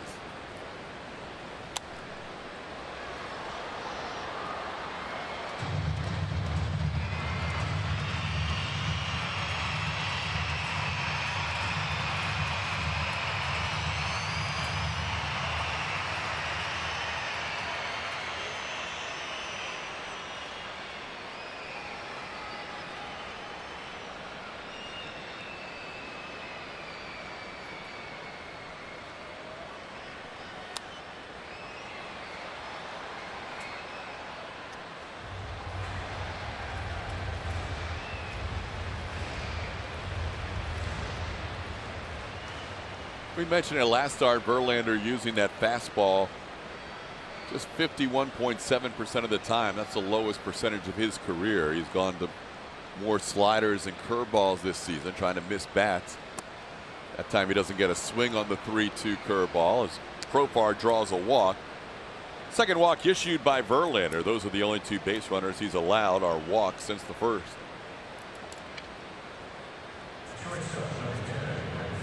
Now face Marcus Semien, who reached on an error and scored the only run for the A's, also struck out.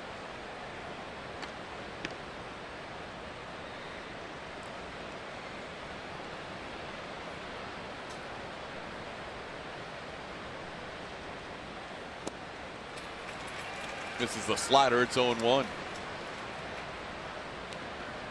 Slider percentage up to 27% this year. That's the highest of his career. His previous high last year, 22%.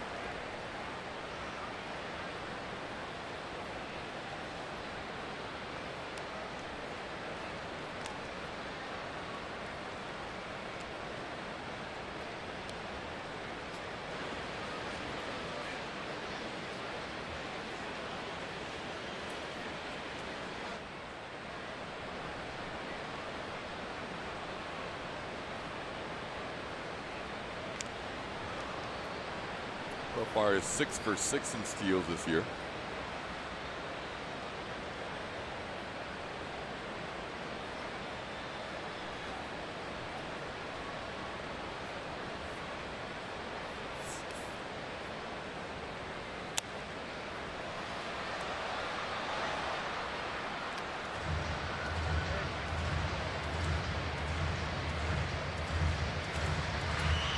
Verlander ahead 0-2, about to make his 80th pitch of this game and his 19th pitch of this inning.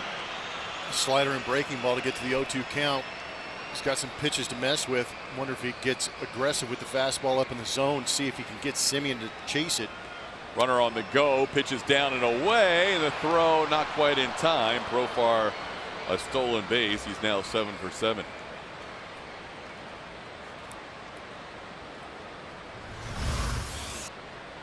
Good jump. He was leaning, and the off-speed pitch makes it tough on Chirinos to get that throw quickly down to second base, and he beats the tag.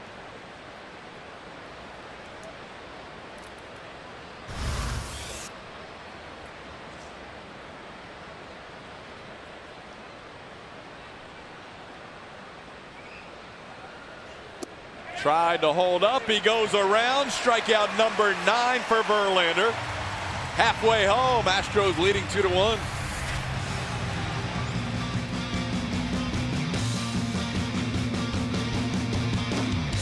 2-1 Astros, bottom half of the 5th inning. Robinson Chirinos will lead things off. It'll be the 8, 9, and 1 hitters for the Astros. Chirinos doubled down the right field line. Kind of looped a double down there. Matt Olson couldn't get there from first base, and Chirinos would come in to score on the George Springer home run a couple of batters later. And Chirinos hit by that pitch. Bassett, who has had some issues with hit batters, as Blummer mentioned in the scouting report, hits Chirinos here to start the 5th. Chirinos has the pad on the back of the hand. It's not very big, but hopefully does enough to protect him. See where that gets him on the matches from Supermo. It gets him right on that pad. Still a little shocking as it comes in, but yeah, 9 hit batters on the season now for Chris Bassett.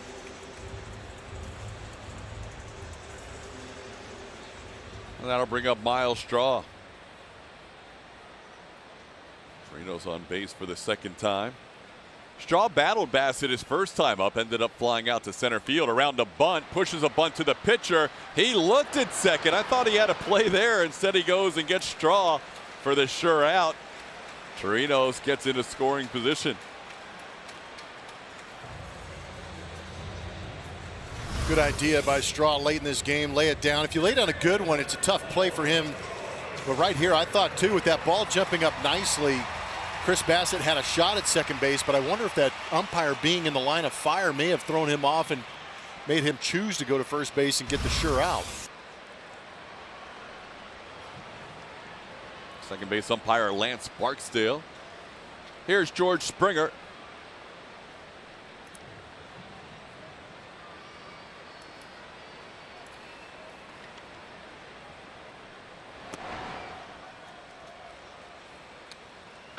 Talked about the exit velo on George's home run. Here's another showing of it. 106.7 off the bat, estimated 421 feet. Much to the joy of some little leaguers out there over by the home run pump. Got a lot of little leaguers here today. Big camp day. What, camp day? Well, sure looks that way. Yeah, no, you're right. It's filled up in the top sections of the upper deck. Springer towards the middle. Semien bobbles, and George is just out at first base. Semien, who made his first error in 28 games yesterday to allow Springer to reach. Almost made another one there with George batting. Yeah, I thought for sure with the bobble that it would lead to George being safe, but a good finish on that throw from Semien.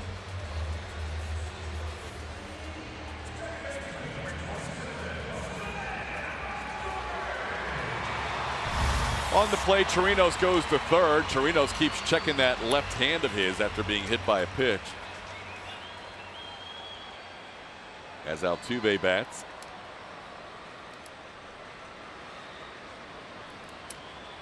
Altuve since June 20th has moved his average up 46 points from 235 to where it is now at 281.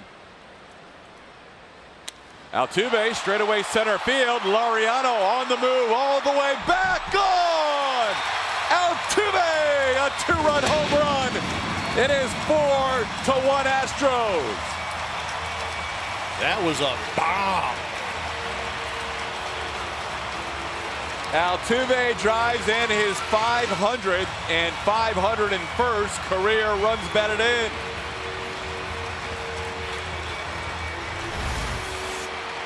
.103 off the bat and launched to center. Altuve knew he got it good. Just a matter of how good. Quarter of the way up that batter's eye in center field.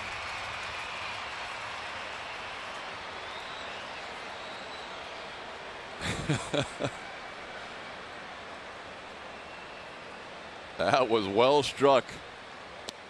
As Alex Bregman takes the strike. 2 2-run home runs today have the Astros in front. George Springer his 23rd and Jose Altuve his 15th. Little man going to the big man part of the ballpark here. That was way up on the H-star, huh? 428.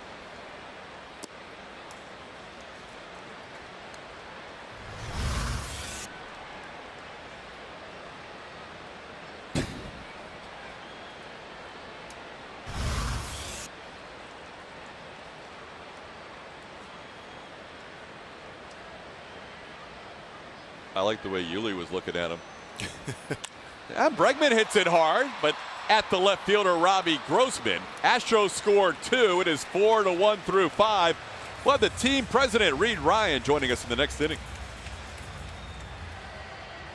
I think I broke the headset You did. when I got Too on strong. here. Sorry You about broke that. the headset. How are you? I'm good, man. Yeah? Look at this. Good timing. 6th inning. We got a little bit of a lead going. So Big swing that it's a last good day inning. to be here at the ballpark. It absolutely is. 2 2-run home runs get the Astros in front 4-1. Reed, you're joining us for a number of reasons, but specifically for when the team comes home. Correct. And the big Hall of Fame weekend coming up. Yeah, it's going to be a lot of fun.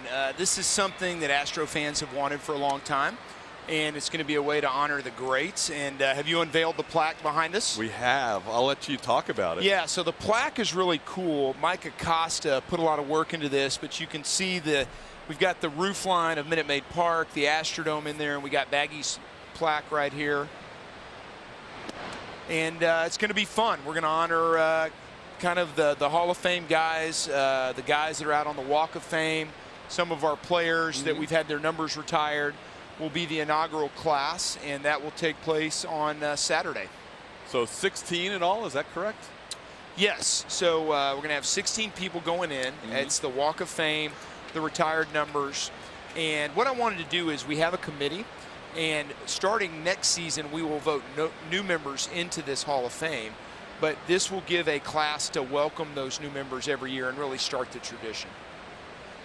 Justin Verlander with a 2-1 count on Matt Chapman gets a called strike. Will you have a representative for everybody that's being honored on Saturday? We will. So some of the players are passed away, like obviously Jim Umbrike and Don Wilson, and then Joe Negro. So we're going to have some of their families there, along with Gene Elson's family and Milo Hamilton's family.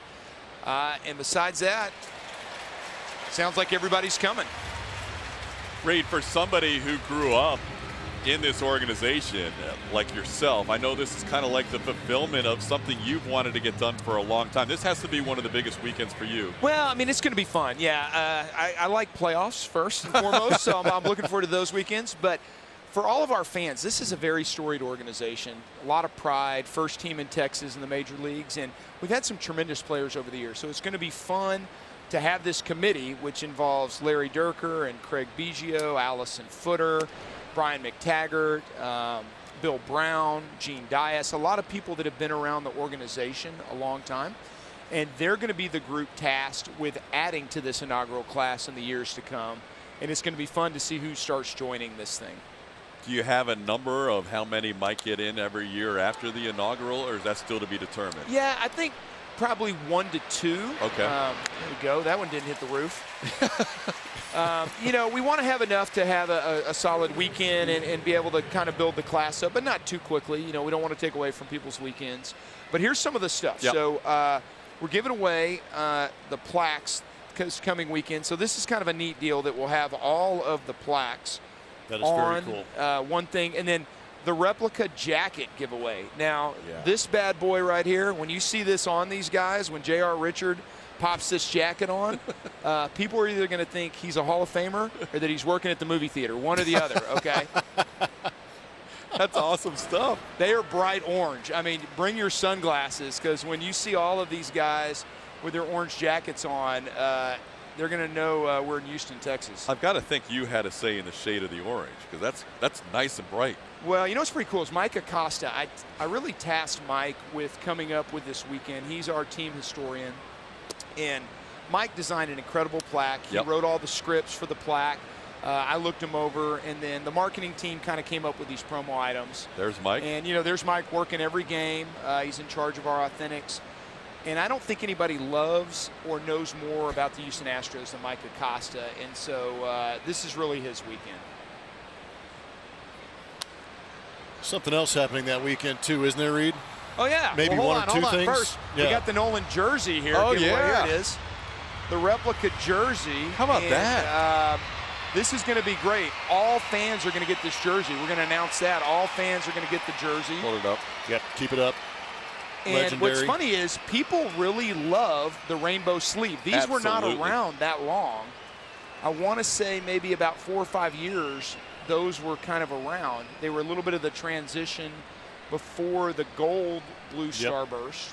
But anyway, people really dig nice that. shirt. Yeah. So get the jersey. But what Blummer is talking about is the Alumni Home Run Derby. Oh, boy. That will be Sunday. My heart rate just went up. Are you ready? No. Gosh, no. Well, okay, so I personally think you just should go right-handed. You Oh, kind of gave absolutely. away some home runs left. I'm with you on that. That will, yeah, we'll take the mystery out of it. Strictly right-handed. Okay. So Luke Scott, we know, could probably still be playing. He was hitting upper tank. Unbelievable. Yeah, that Reigning was. champ. We have Blummer, and then when Bogusevic joined you guys on the broadcast team, Nice. I said, here's the good news. You got a job with the Astros. Here's the bad news. You have to be in the Alumni Home Run Derby. Really? Bogey's in it. Yep, I All love right. it. And I just saw him in the hall, and he said he's not swung at all. So. Oh, we had a long conversation comparing who has taken the least amount of swings. And here's the surprise. Oh, we got a surprise fourth guy? Surprise fourth guy. It was going to be Willie Taveras off the 2005 team. Willie is now getting a job in Mexico, so he's going to be playing in the Mexican League. Uh-oh. Little punch shot. Springer comes in, and that's going to drop in for a hit. So the surprise home run batter is Brandon Backey. Really? Pitcher joining the mix. But what people don't realize about Brandon, he had like 4 home runs in about 130 major league at-bats. Brandon Backey. He's got pop. Yeah, he does. He's a pretty good athlete. Lifetime 256 hitter, I think. He was a threat. So for all of us ex-pitchers, and especially those that are minor league pitchers like myself, we're athletes in our minds, and so we really need Brandon to win this thing. Well, I think what's interesting about that, too, is I was traded away from Houston for Brandon Backey, so there's a little connection there, too, also. That's right, from Tampa. Yep. I forgot about that. And then you guys met up in 05 again, so there's like Yeah, he was a huge part of that rotation, wasn't he? Pitched great in the playoffs and well into the World Series, too. He did. I mean, really, he established himself as, you know, in a lot of ways what happened to us in 17. He started a couple of games. He could come out of the pen in relief, kind of like, you know, whether it was Lance or Charlie Morton, he was kind of in that swing role in 05. So with this background, Blummer and Backey, will you pair them up in the first round of the? Yeah, so I think we're going to probably pair them up, although I told Blummer that, and then I realized I actually don't know the rules. I need to go back and look at the rules. There we go. We went to the timer, I think, right? Yeah, so I we think did. it's 3 minutes. Yep. Yeah. And then we take the top 2 guys. So actually in my mind, I had this thing drawn up, but I think I got corrected by the marketing department. Well, I think the only thing I would request is I don't want to go before or after Luke Scott. He'll go last. We got to make him go Good last. Yeah, there's grief. no doubt. Luke's going to go last, and I think he's been practicing for a month. Okay. There's a real good chance. I'm sure Backey's in the same boat. He's probably pretty excited about this thing. You know, Brandon is excited. I called him last week, and he was fired up. I think the key is you need to pay Bracamani to throw Luke Scott bad pitches. There you go. That's probably the key. Maybe work him down and away, change some speeds. He's on the clock. I think the thing that happened last year maybe happened in the home run derby in New York when Josh Hamilton hit all those home runs and Justin Morneau actually won. Good point. This year, Vladdy Guerrero Jr. was the star, but Pete Alonso won. People forget Craig Biggio won last year. Well, Craig Biggio hit a lot of home runs early. You're right. Oh, and that's then, right. And then Luke won in the end. That's but right. Craig, he had the early lead. Craig had the lead through the first round, so that's right. He might have worn himself out. Fatigue set in. Let's be honest. So here comes the ball. Nope. Oh, Right above caught us. the guide wire right there. How about that? It was kind of What do you odd. think about that play earlier? You mentioned the ball. That why do you think Bob Melvin was arguing on Well, it? I was in the tunnel, and Yep. I couldn't see it, and so I was watching on the TV, and when I came out of the tunnel, I had no idea. What did you see it hit? It looked like Bregman was camped under it in fair territory, so that's all I could go by. Because what people forget is if it hits in fair territory, it's a fair ball. If it hits in foul territory, it's a dead ball. And we've now had 2 do that this year that have hit in fair territory right there over the bag. And we actually have discussed possibly maybe painting a mark on there above the bag. Yeah. I'm not volunteering for that. Yeah, exactly. Had you ever seen a ball lodge in the wall like last night? I have. Okay, here. Because we had we had one a couple years ago that bounced up behind the waste management sign and actually went behind the sign. That was even more bizarre. Yeah. I mean, they're baseball. You see the strangest things, you know. Well, it's 3-2 here to Laureano. Verlander now at 100 pitches. So we see bullpen action going for the first time. And I feel like I've officially distracted you guys for an inning here on this No, game, this is so great. It's been a good week for us. Are you It's kidding? great having you up here. Because as soon as we get back, we're right in the Hall of Fame weekend. There you Oh, go. beautiful pitch for a called third strike. Reed Ryan, thank you so much. All right, man, thanks. Good work. Come see us when we get back in town. Hall of Fame weekend. It's going to be a blast. Yep, it's going to be a good time. Jeff Bagwell, one of those inducted. He'll be part of the class of 2019 for the Astros. Bottom of the 6th inning, 4-1 Astros. Justin Verlander ends the 6th inning with his 11th strikeout of the game.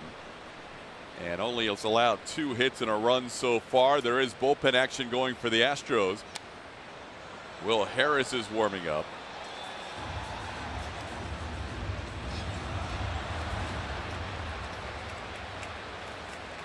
Verlander sitting at 100 pitches for the game.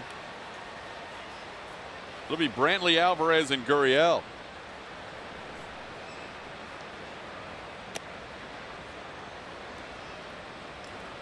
Verlander now 2nd in the major leagues in strikeouts, trailing only his teammate Garrett Cole. Those two had quite a battle last year for the American League lead. Now they're 1-2 the other way, with Cole leading and Verlander 2nd in the major leagues. Brantley skies one into left field on the 1-1 pitch. How about Justin Verlander today, Blummer? Yeah, he's been good. He's the workhorse of this rotation. 11 strikeouts, another double-digit game for him, but we've seen that fastball very effective. He's done a good job of being able to locate it, but he's definitely picked on some guys with that slider, working it away. Poor Chris Davis having a tough time waving and missing at that one.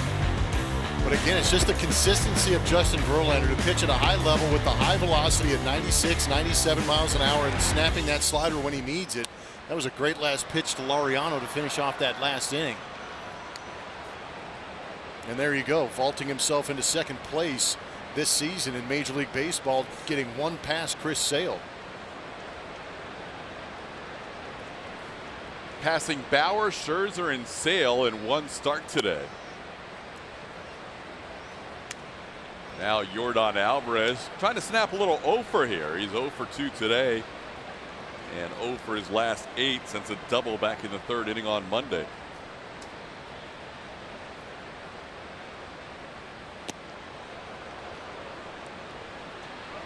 This is that cutter. It's 1-2. Yordan has struck out and popped up today.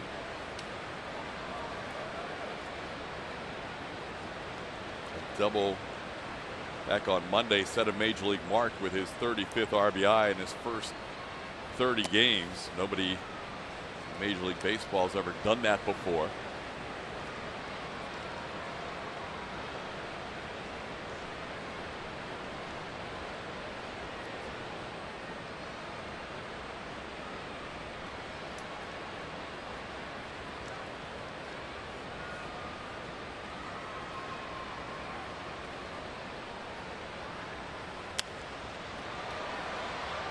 Double barrel action going now for the Astros.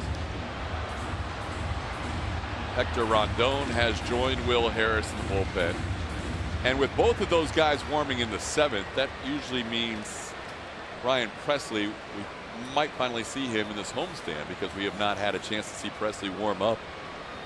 I imagine he is feeling good enough to pitch the 8th if both Rondon and Harris are warming here.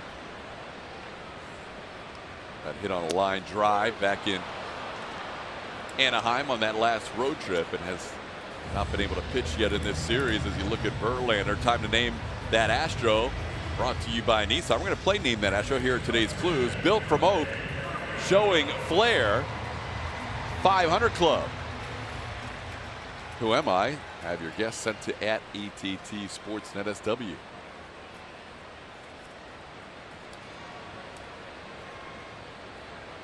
Here's Yuli.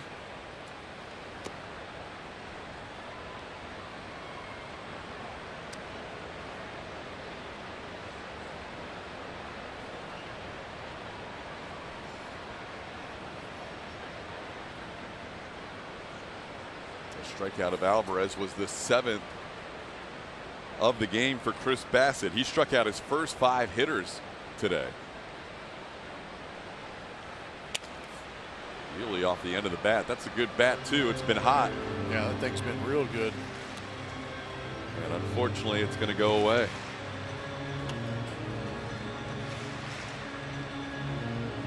A 13-game hitting streak for Yuli.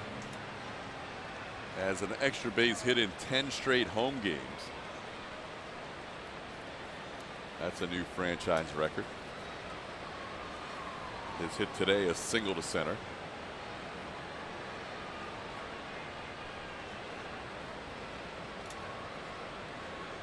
And home runs in 7 of his last 8 home games as he sends a fly ball into left field. Grossman is there, and that'll do it for the Astros. Bassett a 1-2-3-6. It's still 4-1. Watch every out-of-market regular season game live or on demand with MLB.tv. Your subscription includes MLB At Bat Premium, allowing you to stream live baseball on your favorite supported devices. Blackout and other restrictions apply. Visit MLB.tv for details. Back here at Minute Maid Park, Justin Verlander's evening is done, or afternoon I should say, is done, and Will Harris is on for the Astros. Yeah, will pitch for the 3rd time in the last 4 days and 4 in the last 6, so he'll look forward to that off day tomorrow. Harris coming on here in the 7th inning, pitched an inning last night of shutout baseball. Did allow 1 hit in the 10th inning. Also pitched the final game against the Texas Rangers on Sunday. Went an inning of shutout baseball with a couple of hits allowed in that inning, as he'll face Chris Davis, Robbie Grossman, and Chris Herman here in the 7th inning. Great job by Justin Verlander. 6 innings of 2 hit, 1-run baseball. The run was unearned. Verlander walked a couple and he struck out 11.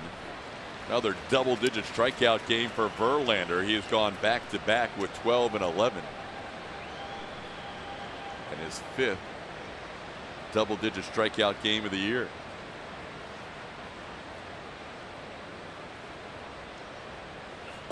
'60th of his career. Will Harris picks up where Verlander left off, striking out Chris Davis on 3 pitches. Chris Davis has had a tough time with the sliders against Justin Verlander, and then the cut fastballs from Will Harris put him away pretty quick.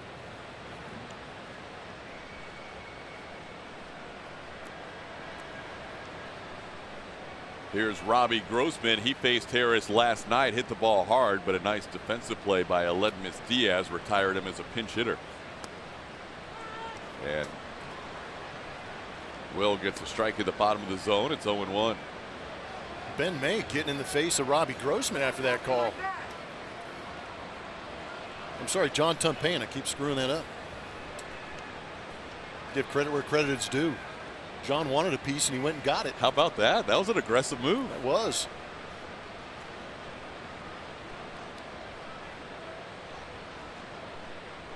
There was a call earlier in the game, called 3rd strike on Grossman in the 2nd inning, that he was not happy about.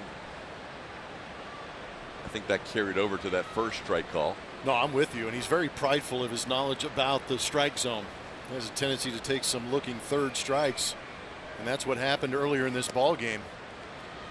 On that first pitch, the fact that Chirinos didn't catch it didn't help John Tumpain's cause. I agree. So that's one where Robbie's probably like, sorry about that. Didn't help out the home plate umpire. It's 2-1 to Grossman. Fly ball, shallow right field, long run Reddick, and he's going to have to pull up and field it on a hop. A little flare single by Grossman. And it feels like the hits that Will Harris have allowed lately have been some cheapies. That's what the movement of the cutter will do. It'll stay off the barrel sometimes just enough to keep it in front of an outfielder who might have made the play otherwise.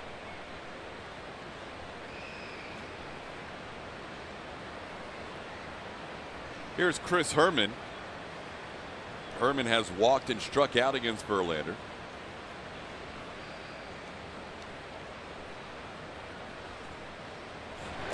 And takes a strike from Harris.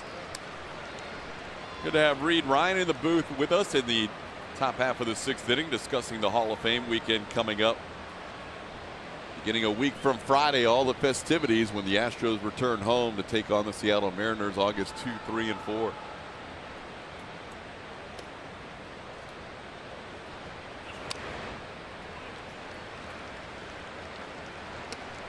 That jersey giveaway is going to be Yeah, a very popular giveaway item. it's a good looking shirt. That's cool. Is it your size? Just Oh, you take mean it. You No, mean just if take it. If nobody sees it after today, Yeah, I won't say anything. that's coming up on Friday. Swing and a miss. Ball gets away. The runner on first does not allow Herman to go anywhere. He's a strikeout victim. That's 2 strikeouts for Harris. This one locked Herman up to the point where he checked his swing on a ball bouncing well out in front of home plate. That was the curveball from Will Harris.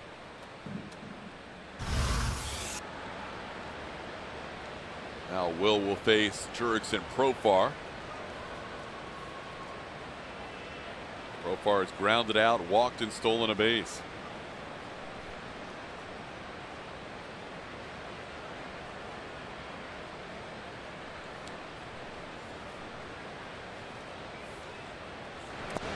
Try to hold up. He goes around. Oh, getting some good movement on that breaking ball.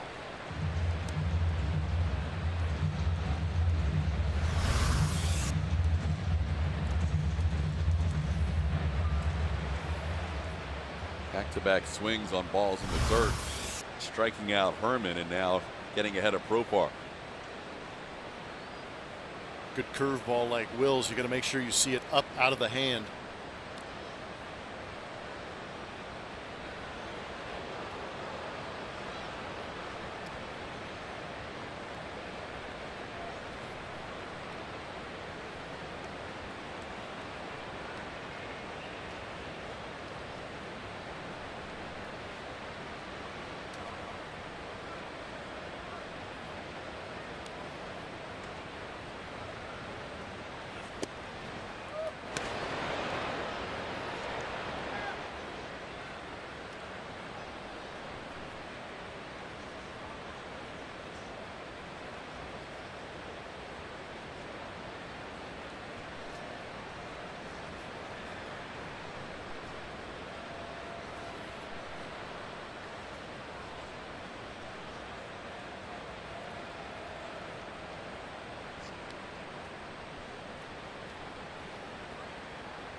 Check swing. It's 1-2.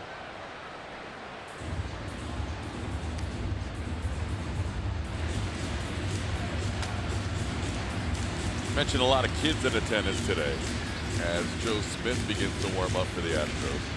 The Astros hit their 4th sellout of this homestand today. 41,838 on a Wednesday afternoon. Gosh, that's impressive. Astro fans are getting after it.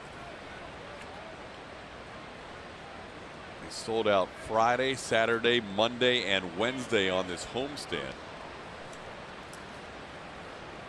Been great crowds throughout this 6-game stand against the Rangers and the A's. Today, movie day. A lot of these fans are going to hang out and watch Field of Dreams on El Grande afterwards.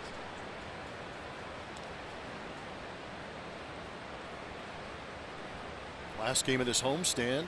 When we get back, they're going to lead off with Hall of Fame weekend. It's going to be another great weekend here at Minute Maid Park.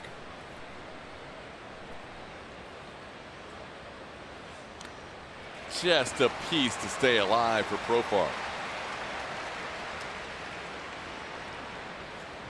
Astros trying to end the homestand 5-1.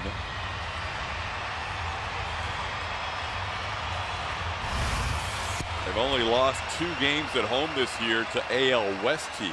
One of them last night in 11 innings, and the other one a 1-run loss to the Angels right before the All-Star break on that Friday.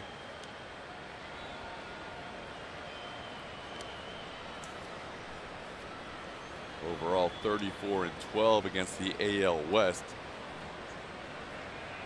16-2 here at home.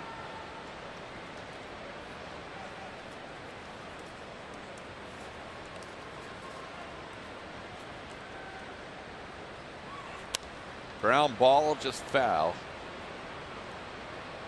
Bregman way over on the shortstop side in the shift.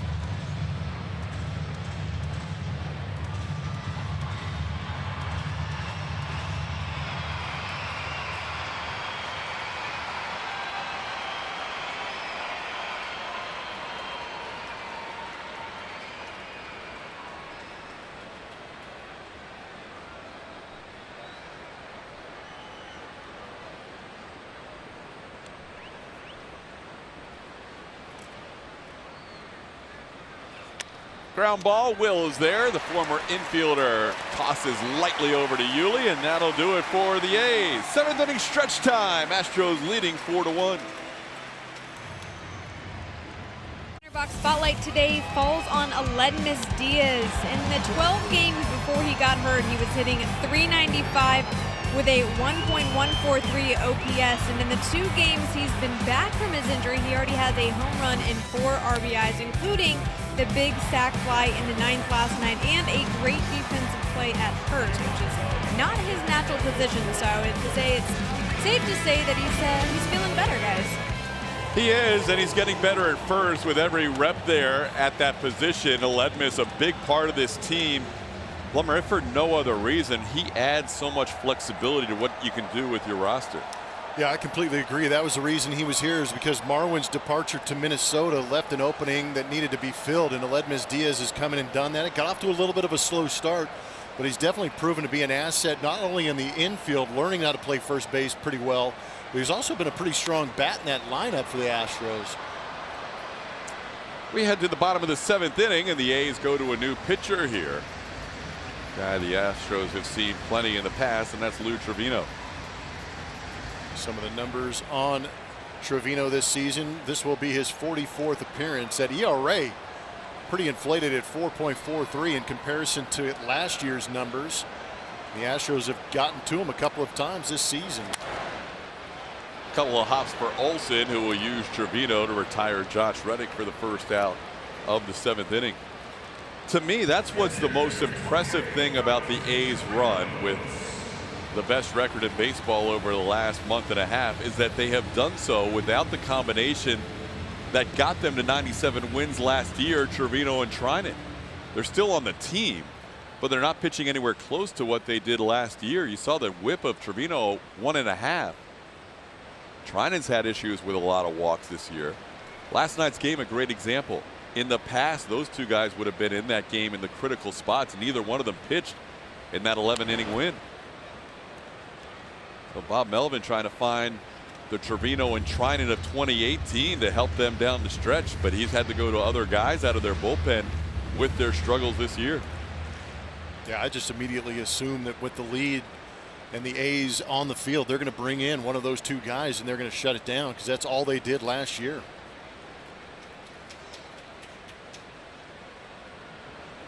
Yeah, since Trinan's gone on the injured list and now come off, he has not pitched in any high leverage situations at all. Did get a win the other day, but came on with his team losing, and then the A's scored for him to end up giving him the win. But the 8th, 9th inning guys who were locked down last year, not quite the same in 2019.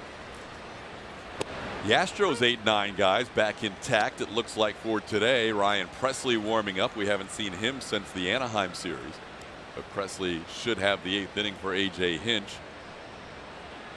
There's the All-Star. He's back. It's good to see.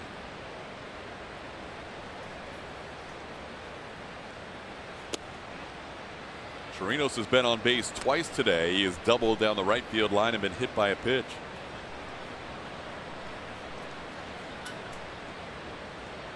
Astros will have a day off tomorrow and then a day off after the St. Louis series.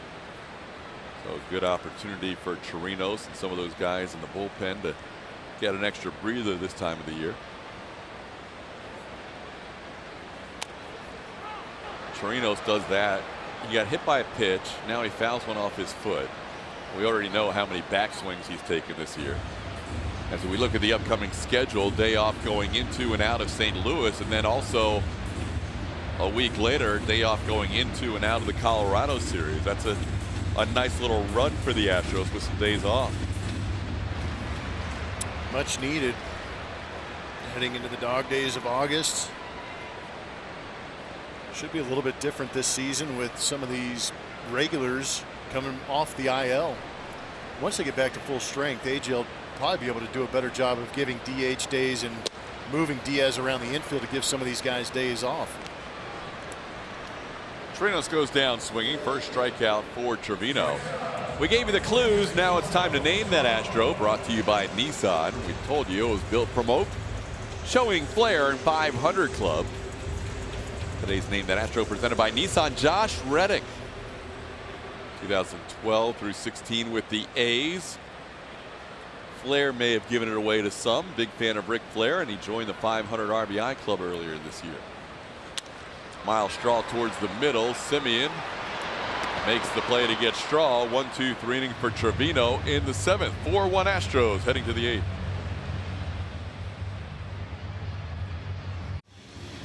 Stay tuned for the Astros postgame show coming up after this one, presented by Whataburger.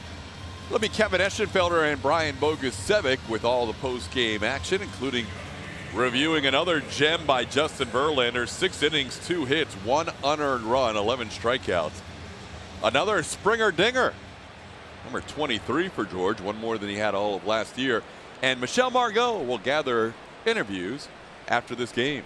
All that coming up on the Astros postgame show presented by Whataburger. New pitcher for the Astros. 8th inning baseball, Ryan Pressly facing the top of the order.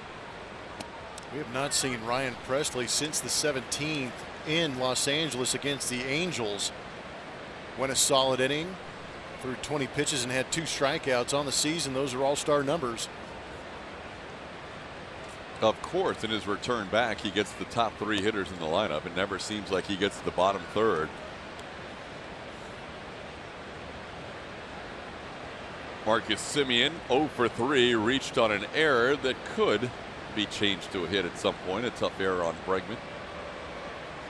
Scored the only run for the A's. Came across on another error in the inning. The Astros started the day with 2 errors in the first.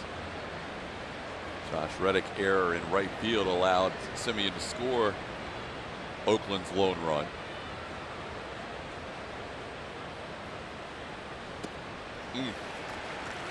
That good slider. It's 2-2. Simeon was sitting fastball.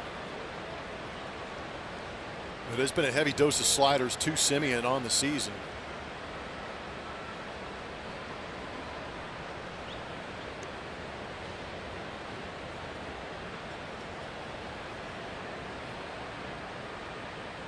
AJ has moved from his normal spot to the steps of the dugout, making sure Ryan Pressly feels okay. Pressly returning after being hit by a line drive. That series against Anaheim. AJ watching very closely with Ryan's deliveries here. It's 3-2.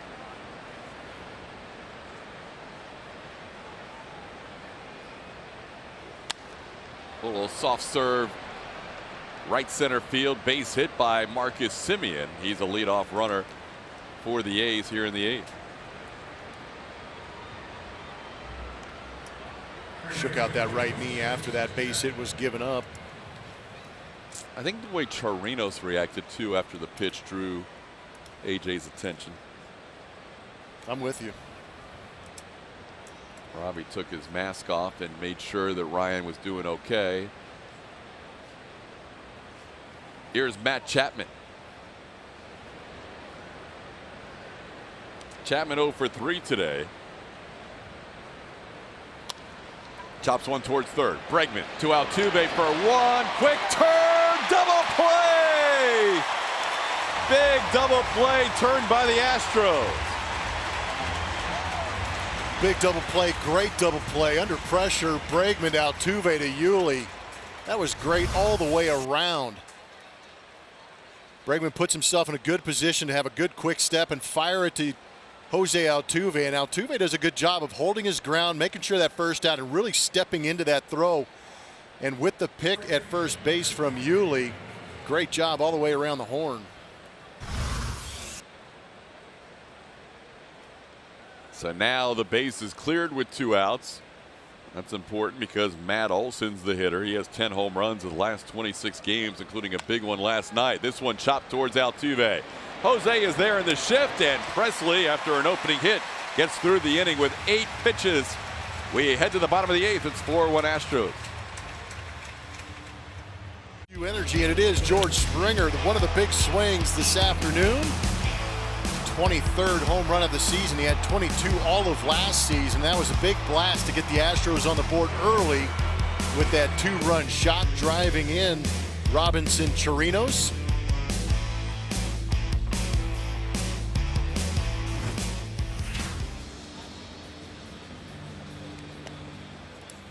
George Springer, Jose Altuve, Alex Bregman, Roberto Osuna warming up in the Astros bullpen in this 4-1 game. It's 4-1 in favor of the Astros. Last year, Trevino and Trinan would be pitching if it was 4-1 in favor of the A's, but a little different this year as Blake Trinan comes on. Yeah, and he's had quite a stretch of not pitching either. Last time he pitched was out on Saturday the 20th against Minnesota, but on the season, his ERA also up close to 4.5. 27 walks in 40 1/3 innings. That's been a big issue for him, is finding the zone consistently. Springer taps one down the line at third, and just out. A.J. Hinch wants them to look at it again. Nice play by Chapman. Without that cannon of an arm, George might have been safe. He was hustling on this one, but aggressive against a guy who doesn't, or has a tendency to walk some guys, but he is eventually out. That'll bring up Jose Altuve, who had another multi-hit game today. Altuve has been piling those up. That's now 4 out of the last 5 home games with multiple hits. That home run gave the Astros a 4-1 lead and gave Jose 500 and 501 career RBIs.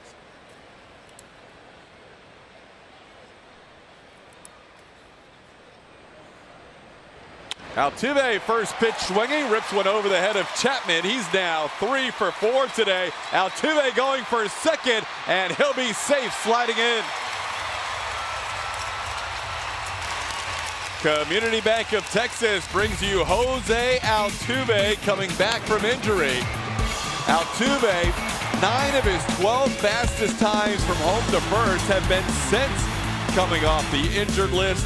Altuve running better now than he has really since the early part of 2018. Yeah, we had Baggy in the booth yesterday who talked to Jose and said he feels faster than he's ever been in his career, so that is a good sign. That's a good way to get some hits racked up. Sprint speed on that double he just hit was 27.8 feet per second, going home to second in 8.21 seconds. How about that? Altuve has the wheels back. Now up to 287, by the way, with his 3-hit performance today. Last time he was that high in batting average was April 23rd when he finished the game at 289. Here's Alex Bregman. It's a game of ebbs and flows, and throughout the year you're going to have guys that get hot and cool off. As Altuve's gotten hot, Bregman's actually gone the other way and cooled off a little bit. Yeah, that's true. Not many hits, but also the walk's a bit of an issue for Bregman too. Well, here's a guy in Trinan who Bregman will probably see a lot of pitches because Trinan struggled with his command. Springer and Altuve swung at first pitches, and Bregman pretty patient at the plate. Hit a rocket last time lining out to left field. But a tough homestand for Alex, just 2 for 20.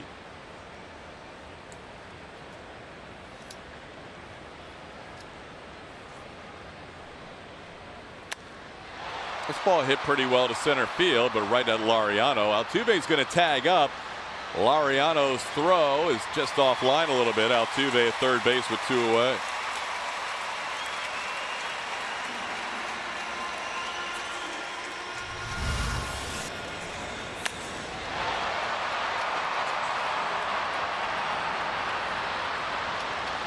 Pretty easy choice with the speed of Jose Altuve.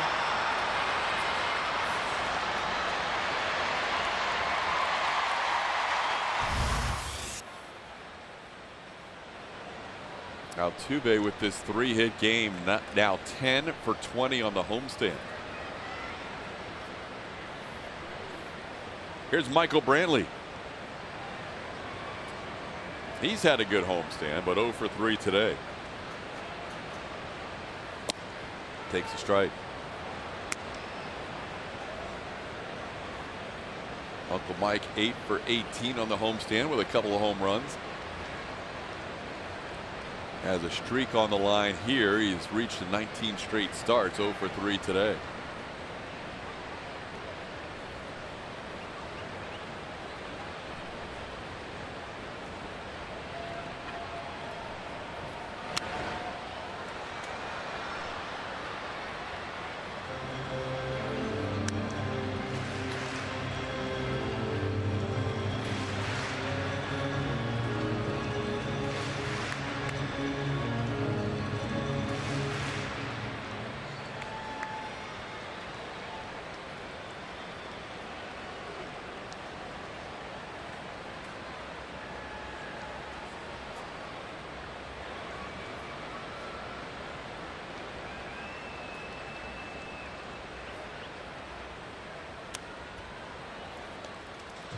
Astros get another arm up in the bullpen. Right now it would be a save situation, but Jose Altuve 90 feet away from making it a 4-run game. So Joe Smith warming up along with Roberto Osuna.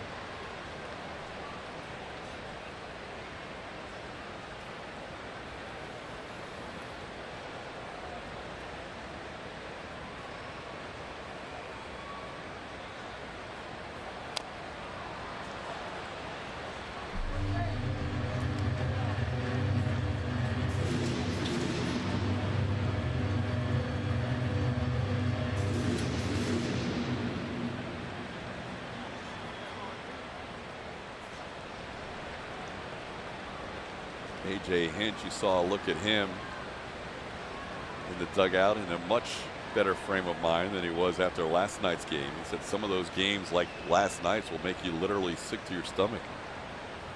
Tough loss for the Astros, up 2-0 going into the 9th inning. Good news is you play almost every day, and in this case the day game after a night game, to try and get things turned around. Yeah, it's good to be able to play a game quickly after a tough loss like that, and hopefully it turns out to be a win for the Astros, and that's the greatest eraser for those bad memories, is go out and win the next ball game and move on. Brantley goes down swinging. That'll end the Astros 8th inning. We head to the 9th. Roberto Osuna will be on in the 4-1 game. Houston Astros baseball on AT&T Sportsnet is presented by Toyota. Let's go places.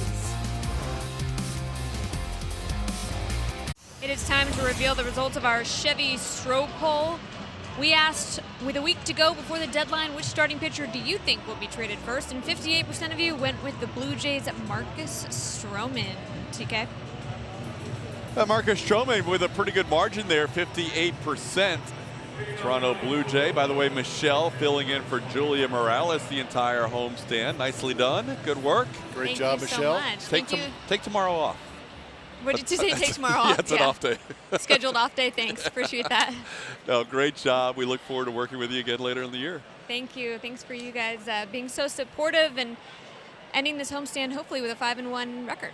Yeah, hopefully you'll be out there in front of the dugout here in a little while, gathering an interview as Mark Canha will lead off against Roberto Osuna, and a ball hit towards the hole. It's short. Altuve, a great play. Altuve raging far to his right, retires Canha for the first out of the 9th. That's really the only issue of having Altuve on that shortstop side of the bag is the arm. But he does a good job of planting that right foot and unloading the Cobra across the diamond. That is as good a throw as I've remembered from Altuve. That was strong and on the money. Yuli, after the call, instantly looking at Altuve saying, "That a boy." That's another sign of a guy who feels good on his legs right now. You ain't lying. Able to plant on that right foot. That's the one he had issues with. First pitch swinging is Laureano, and he singles into center field. We haven't had time to introduce you to the closer, Roberto Osuna, who's in the game now. Well, now either league leaders are presented by Houston Methodist. Last 8 starts, 51 1/3 innings. They have a 1.58 ERA. The previous 7 Astros starts, a 9.26 ERA. So they have been extremely good. Justin Verlander started this homestand and finished the homestand. This ball hit well to right, and it'll one hop off the wall. Laureano goes to third. Chris Davis with a base hit to right field. He had struck out his previous 3 at bats and was 0 for the series, and snaps an 0 for 11 in this series with a single to right, and now the tying run comes to the plate. Altuve's out there having a conversation with Osuna, trying to calm him down a little bit, get him back in a better rhythm. Last time out was yesterday. Blew the save. It was 3-2 in that 9th inning when he came in with 2 runners on and proceeded to give up a home run to Matt Olson. He would like to turn things around right here and pick up a save. A's have come out aggressive against Osuna. 3 first pitch swings. 4 now. Osuna tries to field it. He's going to make the play to second. They get the force on Davis. A run will score. It's now a 4-2 game on the fielder's choice, but 2 away in the 9th.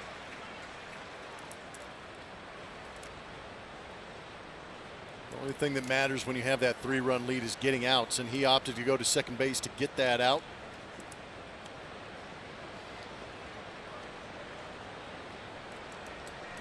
Now facing Chris Herman, who has walked and struck out a couple of times today.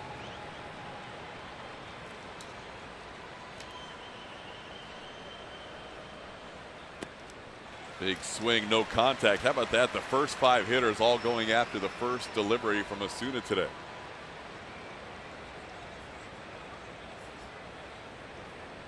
Ground out single fielder's choice and a swinging strike by Herman.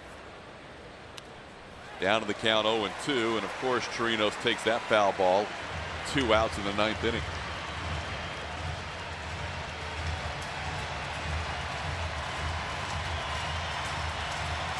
Now these fans will stand up, looking for a series victory against the Oakland A's and looking for a 5-1 homestand. Swing and a miss. Astros win it 4-2. Roberto Osuna saves the game. A 7-pitch 9th inning. Justin Verlander wins his 13th game of the year. That's the most in the American League, and the Astros will head on the road after the off day tomorrow, increasing their lead on the Oakland A's. And Blummer, that was a nice comeback victory after a tough loss last night. Yeah, great homestand within the division against the Rangers in athletics. The Athletics obviously in second place will move back down to 7.5 games behind the Houston Astros. Not really a statement series, but maybe just a little bit of a reminder to the West of how good the Astros are within their division. We'll have plenty more coming up on this Wednesday afternoon, including the post-game show right after this.